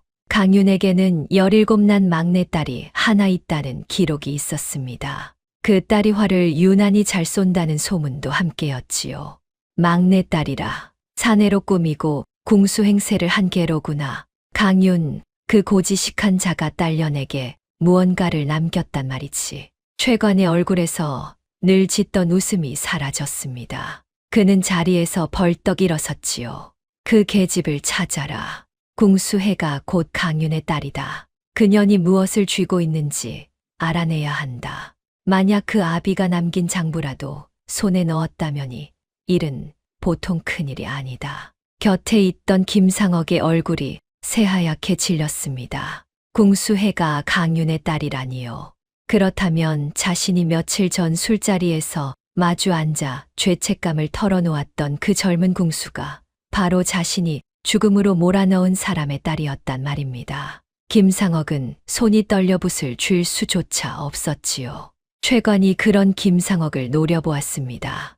내 안색이 어찌 그러하냐. 설마 그 계집과 무슨 말이라도 나눈 게냐. 아닙니다. 대감. 그저 큰일이다 싶어 놀랐을 뿐입니다. 정신 똑바로 차려라. 이 일이 어그러지면 너부터 목이 달아날 줄 알아라. 알겠느냐? 예, 대감. 최관은 다시 명을 내렸습니다. 이번에는 무예에 능한 자들을 여럿 뽑아 은밀히 읍성으로 내려보냈지요. 이렇게 하여 최관은 여울의 약점을 알아챘습니다. 여울이 신분을 숨긴 계집이라는 것, 그리고 아비의 억울함을 풀 무언가를 찾고 있다는 것을 말이지요.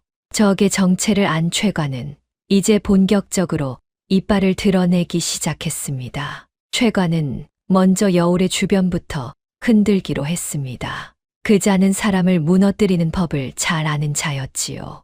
사람은 홀로 있을 때보다 곁을 지켜주던 이들이 하나둘 떠날 때 더 크게 무너지는 법이니까요. 최관은 읍성관하에 은밀히 명을 내렸습니다.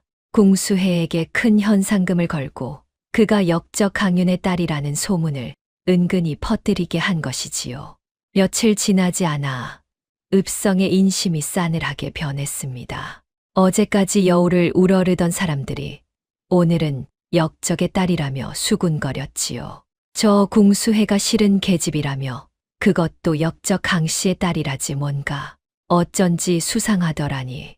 역적의 씨를 곁에 두었다간 우리까지 화를 입어 여울에게 신세를 지던 주모마저 겁에 질렸습니다. 하루는 주모가 여울을 조용히 불러 말했지요. 혜야, 아니 이제 뭐라 불러야 할지도 모르겠구나. 미안하다만 이 늙은이도 목숨이 아까워서 그런다. 관아에서 너를 잡아들이면 나까지 무사하지 못할 게야. 그러니 이만 이 집을 떠나 주려무나. 여울은 아무 말도 하지 못했습니다. 주모의 마음을 이해하지 못하는 것은 아니었지요. 힘없는 백성이 무슨 죄가 있겠습니까? 그저 살고자 하는 마음뿐인 것을요. 여울은 조용히 짐을 챙겨 주막을 나섰습니다. 세상이 다시 여울에게 등을 돌리고 있었지요. 여울은 성문을 나서며 하늘을 올려다보았습니다. 우승의 함성이 울리던 것이 바로 며칠 전이었는데 세상 인심은 이토록 빨리 뒤집혔지요. 그러나 여울은 이를 악물었습니다. 사람들의 등돌림이 아플수록 아비를 구하겠다는 마음은 더 단단해졌습니다. 그뿐이 아니었지요. 최관은 김상억마저 소나귀에 넣고 흔들었습니다. 여울이 김상억과 술자리를 함께한 것을 알아챈 것이지요. 어느 밤 최관은 김상억을 은밀히 불렀습니다. 방 안에는 살기가 감돌았지요. 내가 요즘 웬 떠돌이 궁수와 어울린다지. 혹여 쓸데없는 소리를 짓거리지는 않았겠지. 대감 소인은 그저 활솜씨가 좋기에 술 한 잔 나누었을 뿐입니다. 그 궁수가 누구인지 이제 알았느냐? 바로 강윤의 딸이다. 내가 죽인 그 강윤 말이다. 김상억의 온몸이 얼어붙었습니다. 최관은 그런 김상억의 턱을 손끝으로 치켜 올렸지요. 내 입이 무거워야 내 식솔도 무사할 것이야. 만약 내가 그 계집에게 한마디라도 흘렸다는 것을 알게 되면 내 늙은 어미와 처자식이 어찌 될지는 말하지 않아도 알겠지. 알겠느냐? 아, 알겠습니다, 대감. 소인은 아무것도 모릅니다. 아무 말도 하지 않았습니다. 김상억은 사색이 되어 벌벌 떨었습니다. 죄책감에 진실을 털어놓고 싶었지만 식솔들의 목숨이 눈앞에 아른거렸지요. 결국 그는 여우를 멀리하기로 마음먹었습니다. 그날 밤 김상억은 홀로 방에 앉아 소리 죽여 흐느꼈습니다. 용서하시오. 강만호 이 못난 것이 죄인이요. 진실을 아는 자의 비겁함이 그를 갉아먹고 있었지요. 이렇게 여울의 곁을 지켜주던 사람들이 하나둘 떨어져 나갔습니다. 최관의 이간질은 착착 들어맞고 있었지요. 여울은 다시 홀로 남겨졌습니다. 여울이 몸을 의탁할 곳은 이제 박무송의 산막뿐이었습니다. 여울은 각궁과 장부를 품에 안고 깊은 골짜기로 향했지요. 그러나 여울은 알지 못했습니다. 최관이 내려보낸 무사들이 이미 그 산막의 위치를 캐내어 조여 오고 있었다는 것을요. 최관의 진짜 공격은 아직 시작도 하지 않았습니다. 그자가 준비한 최후의 수단은 여울이 상상조차 할 수 없는 것이었습니다. 그리고 그 칼끝은 여울이 세상에서 가장 아끼는 사람을 향하고 있었지요. 그날 밤 산막에는 눈이 내렸습니다. 여울은 오랜만에 박무송과 마주 앉아 따뜻한 국을 나누었지요. 노인은 여울이 찾아낸 장부를 다시 한번 살펴보았습니다. 이 장부와 이 활에 새겨진 매화 낙인, 이 둘이 있으면 내 아비가 이 장부의 주인임을 증명할 수 있다. 낱장의 종이만으로는 위조라 우길 수 있으나 가문의 표식이 새겨진 활과 함께라면 이야기가 다르지. 이것이 바로 두 겹의 증거다. 할아버지, 이제 정말 아버지를 구할 수 있을까요? 구할 수 있고 말고. 다만 박무송이 말을 잊지 못하고 여울을 물끄러미 바라보았습니다. 노인의 애꾸 눈에 슬픈 빛이 어렸지요. 여울아, 이 늙은이가 진작 너에게 다 말하지 못한 것이 하나 있다. 최관 그자에 관한 것이다. 최관에 관한 것이라니요? 오래전 내 아비가 젊은 무관이던 시절의 일이다. 그때 오랑캐가 크게 쳐들어온 적이 있었지. 그 싸움에서 어느 젊은 장수 하나가 적에게 둘러싸여 죽게 되었는데 내 아비가 목숨을 걸고 그를 구해냈느니라. 그 젊은 장수가 바로 최관이다. 여울은 숨이 멎는 듯 했습니다. 아버지가 그자의 목숨을 구했다고요? 그래, 내 아비는 제 목숨의 은인이었다. 그런데 그 은혜를 이렇게 원수로 갚다니. 최관은 제 죄를 덮기 위해 제 목숨을 구해준 은인마저 역적으로 몰아넣은 것이야. 이보다 던 배은망덕이 세상에 어디 있겠느냐. 여울의 두 눈에서 눈물이 흘러내렸습니다. 분노와 슬픔이 한꺼번에 밀려왔지요. 바로 그때였습니다. 산막 밖에서 요란한 발소리가 들려왔습니다. 횃불이 어둠을 밝히며 골짜기를 가득 메웠지요. 안에 있는 것을 안다. 순순히 나와 장부를 내놓아라. 최관이 보낸 무사들이었습니다. 열댓은 되어 보였지요. 박무송의 얼굴이 굳어졌습니다. 올 것이 왔구나. 여울아, 뒷문으로 나가거라. 장부와 활을 지켜야 한다. 어서. 할아버지는요? 할아버지도 같이 가셔야지요.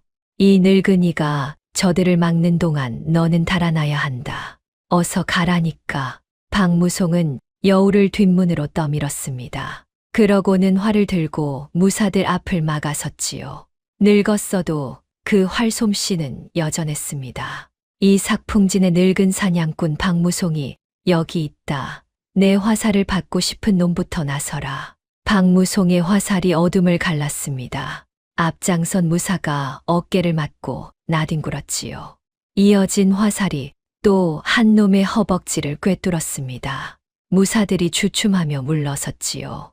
애꾸 늙은이 하나에 뭘 그리 겁을 먹느냐. 한꺼번에 덤벼라. 무사들이 함성을 지르며 달려들었습니다. 박무송은 화살이 떨어지자 활을 몽둥이 삼아 휘둘렀지요.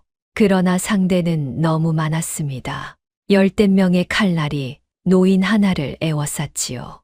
여울은 뒷문으로 달아나다 차마 발걸음을 떼지 못하고 뒤를 돌아보았습니다. 할아버지, 그 순간 무사 하나의 칼이 박무송의 가슴을 깊이 찔렀습니다.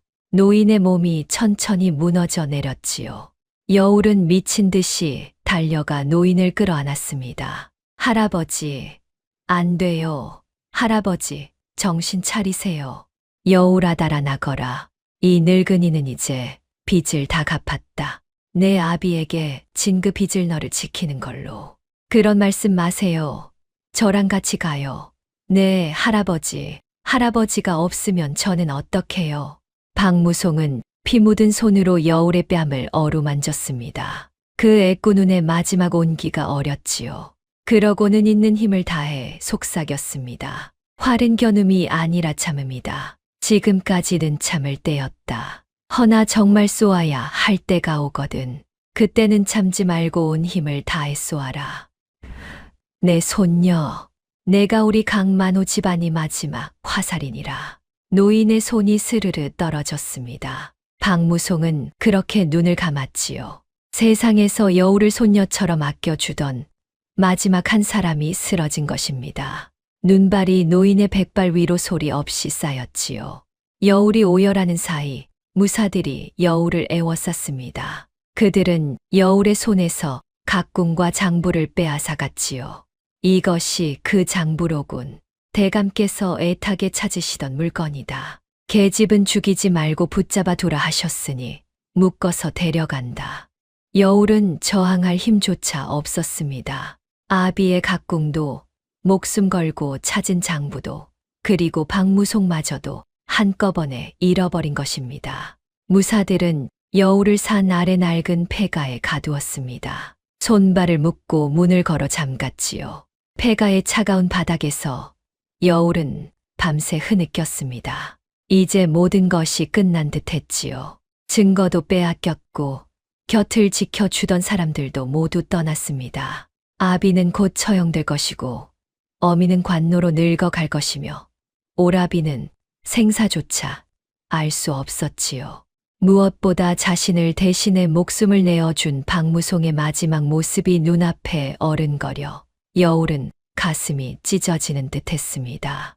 여울은 처음으로 모든 것을 포기하고 싶어졌습니다. 제가 무슨 힘이 있다고 이런 싸움을 시작했을까요?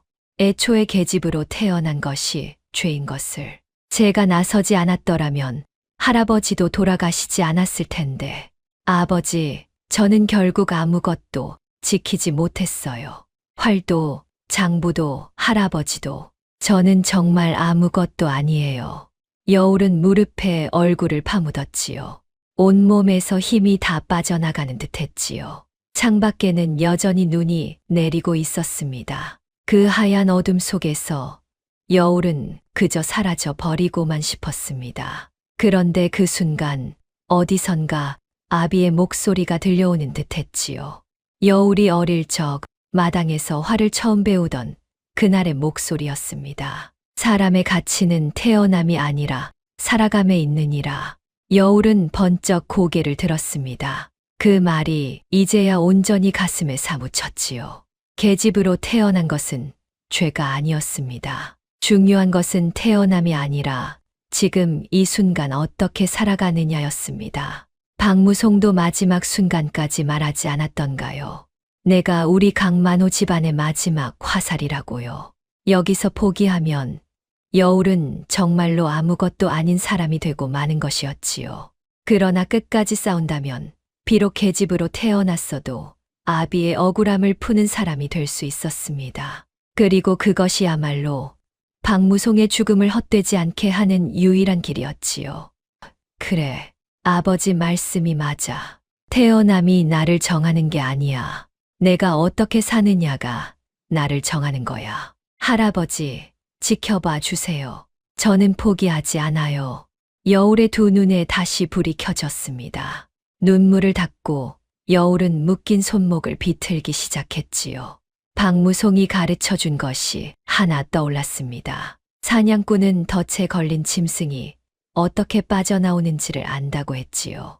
여울은 이를 악물고 밤새 밧줄과 씨름했습니다. 그리고 마침내 동이 틀 무렵 밧줄이 풀렸지요. 바로 그때 폐가의 문이 삐걱 열렸습니다. 여울은 흠친 몸을 웅크렸지요.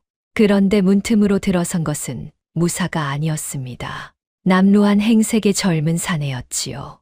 짙은 눈썹에 깡마른 얼굴. 여울은 그 얼굴을 알아보고 숨을 삼켰습니다. 오라버니, 진우 오라버니? 여울아, 살아있었구나.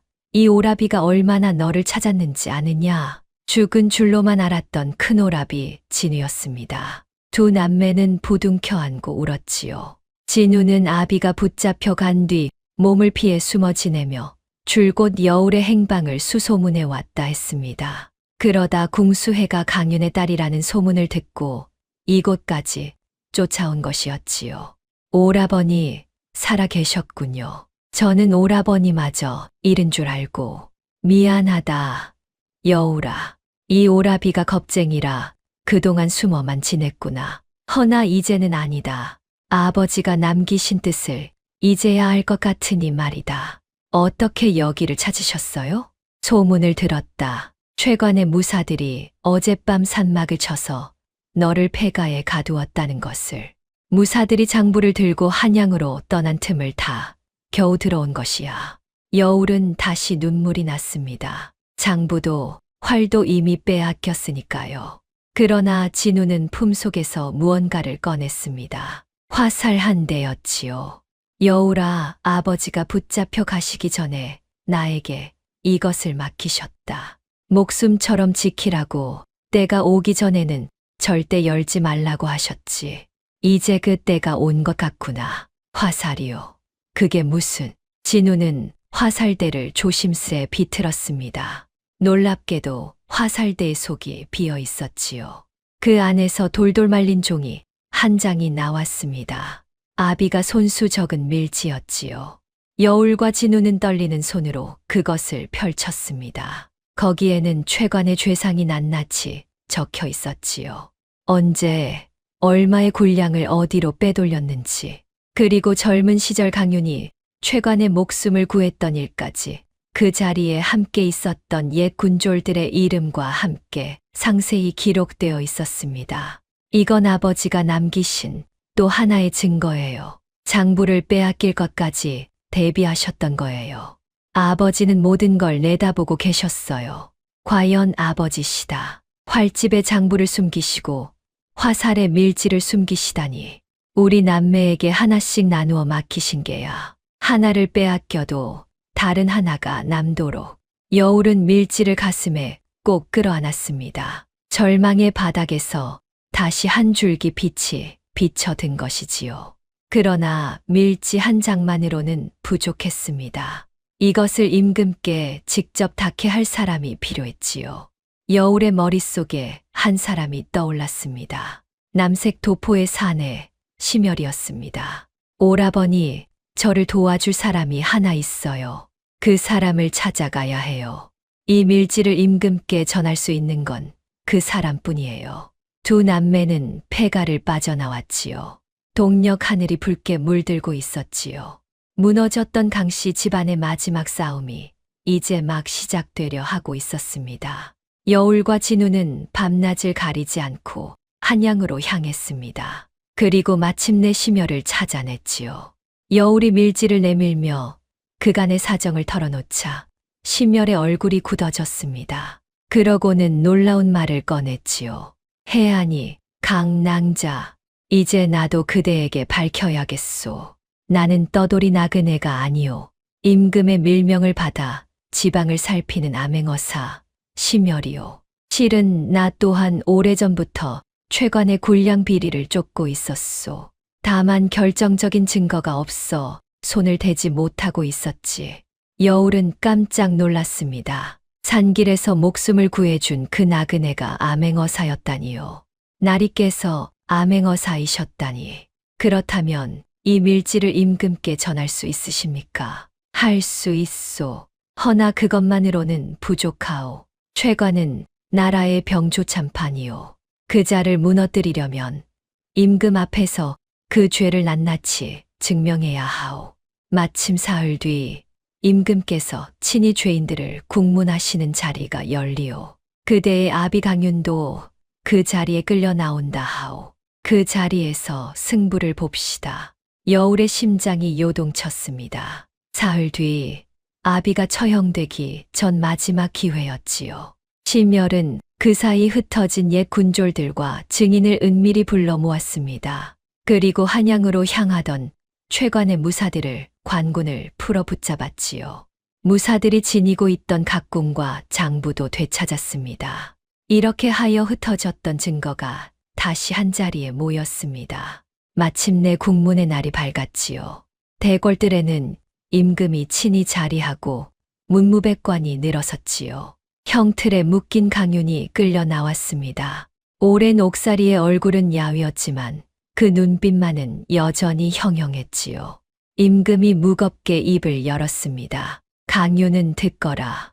오랑캐와 내통하여 나라를 팔아넘기려 한 죄 인정하느냐. 전하, 신은 하늘에 맹세코 그런 일이 없사옵니다. 신은 다만 나라의 군량을 지키려 했을 뿐이옵니다. 그때 병조참판 최관이 나섰습니다.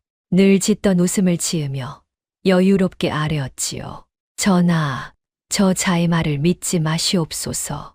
오랑캐에게 보낸 밀서가 명백한 증거이옵니다. 죄인이 이제와 발뺌을 하는 것이옵니다.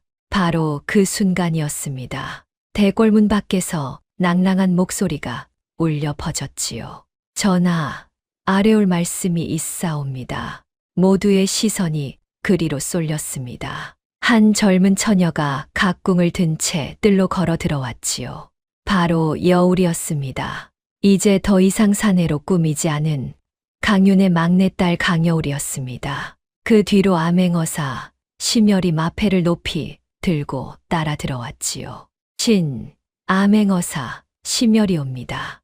이 자리에서 병조참판 최관의 죄상을 낱낱이 아뢰고자 하옵니다. 대궐들이 술렁였습니다. 최관의 얼굴에서 웃음이 싹 가셨지요. 임금이 놀라 물었습니다. 암행어사라니. 그리고 저 처녀는 누구인고? 저는 삭풍진 만호 강윤의 막내딸 여울이옵니다. 아비의 억울함을 밝히러 이 자리에 나왔사옵니다.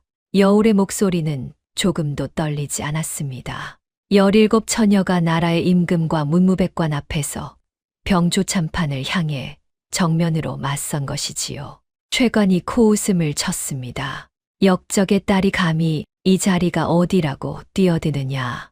어린 계집이 무엇을 안다고 함부로 입을 놀리는 게냐. 제가 아는 것을 지금부터 아뢰겠습니다. 대감, 이 활을 보십시오.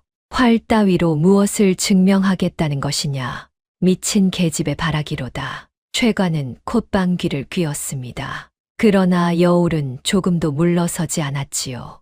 아비가 옥에서 마지막으로 남긴 말, 박무송이 숨을 거두며 남긴 말이 여울의 등을 곧게 세웠습니다. 지금이야말로 참고 참았던 화살을 쏘아야 할 때였지요. 대감께서는 이 자리에서 웃고 계시지만 그 웃음이 언제까지 갈지 두고 보시지요. 저는 이 활한 자루로 대감의 그 웃음을 거두어 드리겠습니다. 여울은 각궁을 높이 들어 올렸습니다. 그리고 손잡이 안쪽을 임금께 보여드렸지요. 이 활의 손잡이 안쪽에는 매화 낙인이 찍혀 있사옵니다. 이는 저희 강씨 집안 대대로 내려오는 표식이옵니다. 그리고 아비가 남긴 이 밀지를 보시옵소서. 여울은 화살 속에 숨겨져 있던 밀지를 두 손으로 받들어 올렸습니다. 심열이 그것을 받아 임금께 전했지요. 임금이 밀지를 펼쳐 읽어 내려갔습니다. 그 얼굴이 점점 굳어졌지요. 이것은 지난 2 해간 삭풍진으로 가야 할 군량이 중간에서 빼돌려진 내역이 아니냐. 그것도 병조 참판의 도장이 찍힌 문서로 조작되었다. 적혀 있구나. 그러하옵니다. 전하. 그리고 그 증거로 아비가 손수 베껴 둔 진짜 장부가 여기 있사옵니다. 심혈이 되찾은 장부를 바쳤습니다. 임금은 밀지와 장부를 나란히 놓고 살폈지요. 두 문서의 숫자와 글씨가 완벽하게 들어맞았습니다. 그리고 최관에게 보낸 오랑캐 밀서의 글씨체와 강윤의 진짜 글씨체를 나란히 비교하자 밀서가 위조되었음이 한눈에 드러났지요. 전하, 저것은 모두 위조된 것이옵니다. 역적의 딸이 아비를 구하려고 꾸며낸 거짓이옵니다. 최관이 다급하게 소리쳤습니다. 그러나 그 목소리에는 이미 당황한 기색이 역력했지요. 임금이 최관을 노려보았습니다. 위조라. 그렇다면 이 장부에 이름이 적힌 옛 군졸들을 불러 대질하면 될 일이 아니냐. 심혈이 손짓을 하자 흩어져 살던 삭풍진의 옛 군졸들이 줄줄이 들어왔습니다. 그들은 하나같이 강윤의 무죄를 증언했지요. 최관의 이마에 식은땀이 맺혔습니다. 바로 그때 한 사람이 비틀거리며 앞으로 나섰습니다. 창백한 얼굴에 손을 떠는 자, 석이 김상옥이었지요. 저 전하, 소인이 앓을 것이 있사옵니다. 최관의 눈이 찢어질 듯 커졌습니다. 김상옥, 내 이놈 무슨 짓이냐? 그러나 김상옥은 이미 무릎을 꿇고 있었습니다. 그의 눈에서는 참았던 눈물이 흘러내렸지요. 소인이 죄인이옵니다. 소인이 병조 참판 대감의 명을 받아 굴량장부를 조작하고 강만호를 모함하는 밀서를 위조하였사옵니다. 대감께서 빼돌린 굴량이 어디로 갔는지 소인이 모두 알고 있사옵니다. 그동안 죄책감에 밤마다 잠을 이루지 못하였사옵니다. 이제 모두 아뢰겠사옵니다. 김상옥은 최관의 죄상을 낱낱이 토해냈습니다. 빼돌린 굴량을 팔아 재물을 챙긴 일, 그것을 덮으려 강윤을 역적으로 몬 일까지 하나도 빠짐없이 말이지요. 최관의 신복이 등을 돌리자 최관은 완전히 무너졌습니다. 그자는 얼굴이 흑빛이 되어 아무 말도 하지 못했지요. 전하, 신이 한 말씀 더 아뢰옵니다. 강윤이 형틀에서 고개를 들었습니다. 저 최관은 젊은 시절 오랑캐와의 싸움에서 신이 목숨을 걸고 구해낸 자이옵니다. 신은 저자의 생명의 은인이옵니다. 그런 자가 제 죄를 덮으려 은인을 역적으로 몰았으니 이보다 더한 배은망덕이 세상에 어디 있겠사옵니까? 대궐들에 있던 모든 이들이 탄식했습니다. 임금의 얼굴에 노기가 서렸지요. 은인을 역적으로 몰다니 참으로 사람의 탈을 쓴 짐승이로다. 여봐라, 병조 참판 최관을 당장 삭탈관직하고 의금부에 가두어라. 빼돌린 굴량을 낱낱이 밝혀 그 죄를 물으라. 군사들이 달려들어 최관을 포박했습니다. 방금 전까지 나라의 군사를 쥐고 흔들던 자가 이제는 오라에 묶인 죄인이 되었지요. 최관은 발버둥을 치며 소리쳤습니다. 이럴 수는 없다. 나는 병조 참판이다. 놓아라, 이놈들. 대감, 아니 이제는 죄인 최관이라 불러야겠소. 힘으로 죄를 덮을 수 있다 여겼겠지만 하늘이 어찌 그 죄를 모른 척하겠소. 심혈이 차갑게 내뱉었습니다. 최관은 마지막으로 여우를 노려보았지요. 고작 계집 하나에게 내가 이렇게 고작 계집이 아닙니다. 저는 강윤의 딸이자 진실을 겨눈 궁수입니다. 대감이 우습게 본 그 계집이 오늘 대감을 무너뜨렸지요. 여울의 말에 최관은 아무 대꾸도 하지 못했습니다. 결국 그자는 빼돌린 굴량을 팔아채운 재물을 모두 빼앗기고 머나먼 섬으로 귀양을 가게 되었지요. 다시는 한양 땅을 밟지 못하는 신세가 된 것입니다. 구경하던 백성들이 손가락질을 하며 수군거렸지요. 저것이 은인을 역적으로 몬 그 참판이라네. 천벌을 받아 마땅하지. 어린 딸이 아비의 억울함을 풀었다지 뭔가. 참으로 장한 처녀일세. 세상에 계집의 몸으로 저 무서운 참판을 무너뜨리다니. 저런 처녀는 난생 처음 보네. 이윽고 임금이 강윤의 형틀을 풀라 명했습니다. 그러고는 강윤에게 따뜻한 목소리로 말했지요.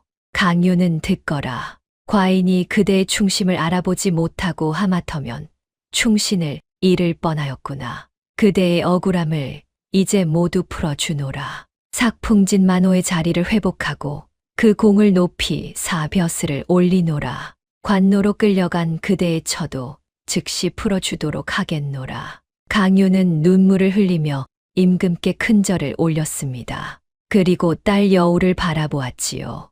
야위었지만 눈빛만은 형형한 딸의 얼굴을요. 강윤의 눈에서 뜨거운 것이 흘러내렸습니다. 여우라, 내가 이 아비를 살렸구나. 내 손이 곧 우리 집이라 하였더니 정말로 내가 무너진 우리 집을 다시 세웠구나. 아버지, 여울은 아비에게 달려가 안겼습니다. 부녀는 한참을 부둥켜 안고 울었지요. 얼마 뒤 관노에서 풀려난 어미 배씨가 대궐로 달려왔습니다. 온 식구가 다시 한자리에 모였지요. 죽은 줄 알았던 오라비 진우도, 옥에서 풀려난 아비도, 관노에서 풀려난 어미도, 그리고 이 모든 것을 이루어 낸 여울도 함께였습니다. 다만 그 자리에 여울을 손녀처럼 아껴주던 박무송만은 없었지요. 여울은 하늘을 올려다보며 나직이 속삭였습니다. 할아버지, 보고 계세요. 제가 해냈어요. 참고 참다가 마지막 화살을 쏘았어요. 할아버지 덕분이에요. 임금은 여울의 활솜씨와 그 담대함을 높이사 특별히 상을 내렸습니다. 그리고 이렇게 말했지요. 계집의 몸으로 이만한 담력과 지혜, 그리고 활솜씨를 갖추었으니 참으로 나라의 보배로다. 앞으로 이 나라에서는 여자라 하여 그 재주를 묻어두는 일이 없도록 하라. 한때 계집이라는 이유로 아무것도 될 수 없다며 손가락질 받던 여울이었습니다. 사내 틈에 끼어 활을 쏘았다가 흉이 되어 쫓겨나던 여울이었지요. 그러나 이제 여울은 온 나라가 우러르는 궁수가 되었습니다. 태어남이 아니라 살아감으로 스스로의 가치를 증명해 낸 것이지요. 무너졌던 강씨 집안의 마당에는 다시 활 쏘는 소리가 울려 퍼지기 시작했습니다. 다만 이제 그 소리를 흉보는 이는 아무도 없었지요. 세월이 흐른 뒤에도 사람들은 이 이야기를 두고두고 전했습니다. 막내딸이 활을 들어 무너진 집안을 다시 세운 이야기를요. 그리고 그럴 때마다 강윤이 딸에게 남긴 그 말도 함께 전해졌습니다. 사람의 가치는 태어남이 아니라 살아감에 있다는 것을요. 어디서 어떻게 태어났든 우리가 어떻게 살아가느냐가 우리를 정하는 법입니다. 오늘도 어딘가에서 세상의 편견에 맞서 묵묵히 자기 길을 걷는 이가 있다면 그 사람이 바로 이 이야기의 여울일 것입니다. 다음 영상을 빠르게 만나보시려면 구독과 좋아요를 눌러주세요. 별이 아담의 더 재미있는 영상들도 함께 해주세요. 지금 어디에서 듣고 계신지 댓글로 남겨주시면 계시는 곳에 행복과 재물운을 가득 보내드리겠습니다. 감사합니다.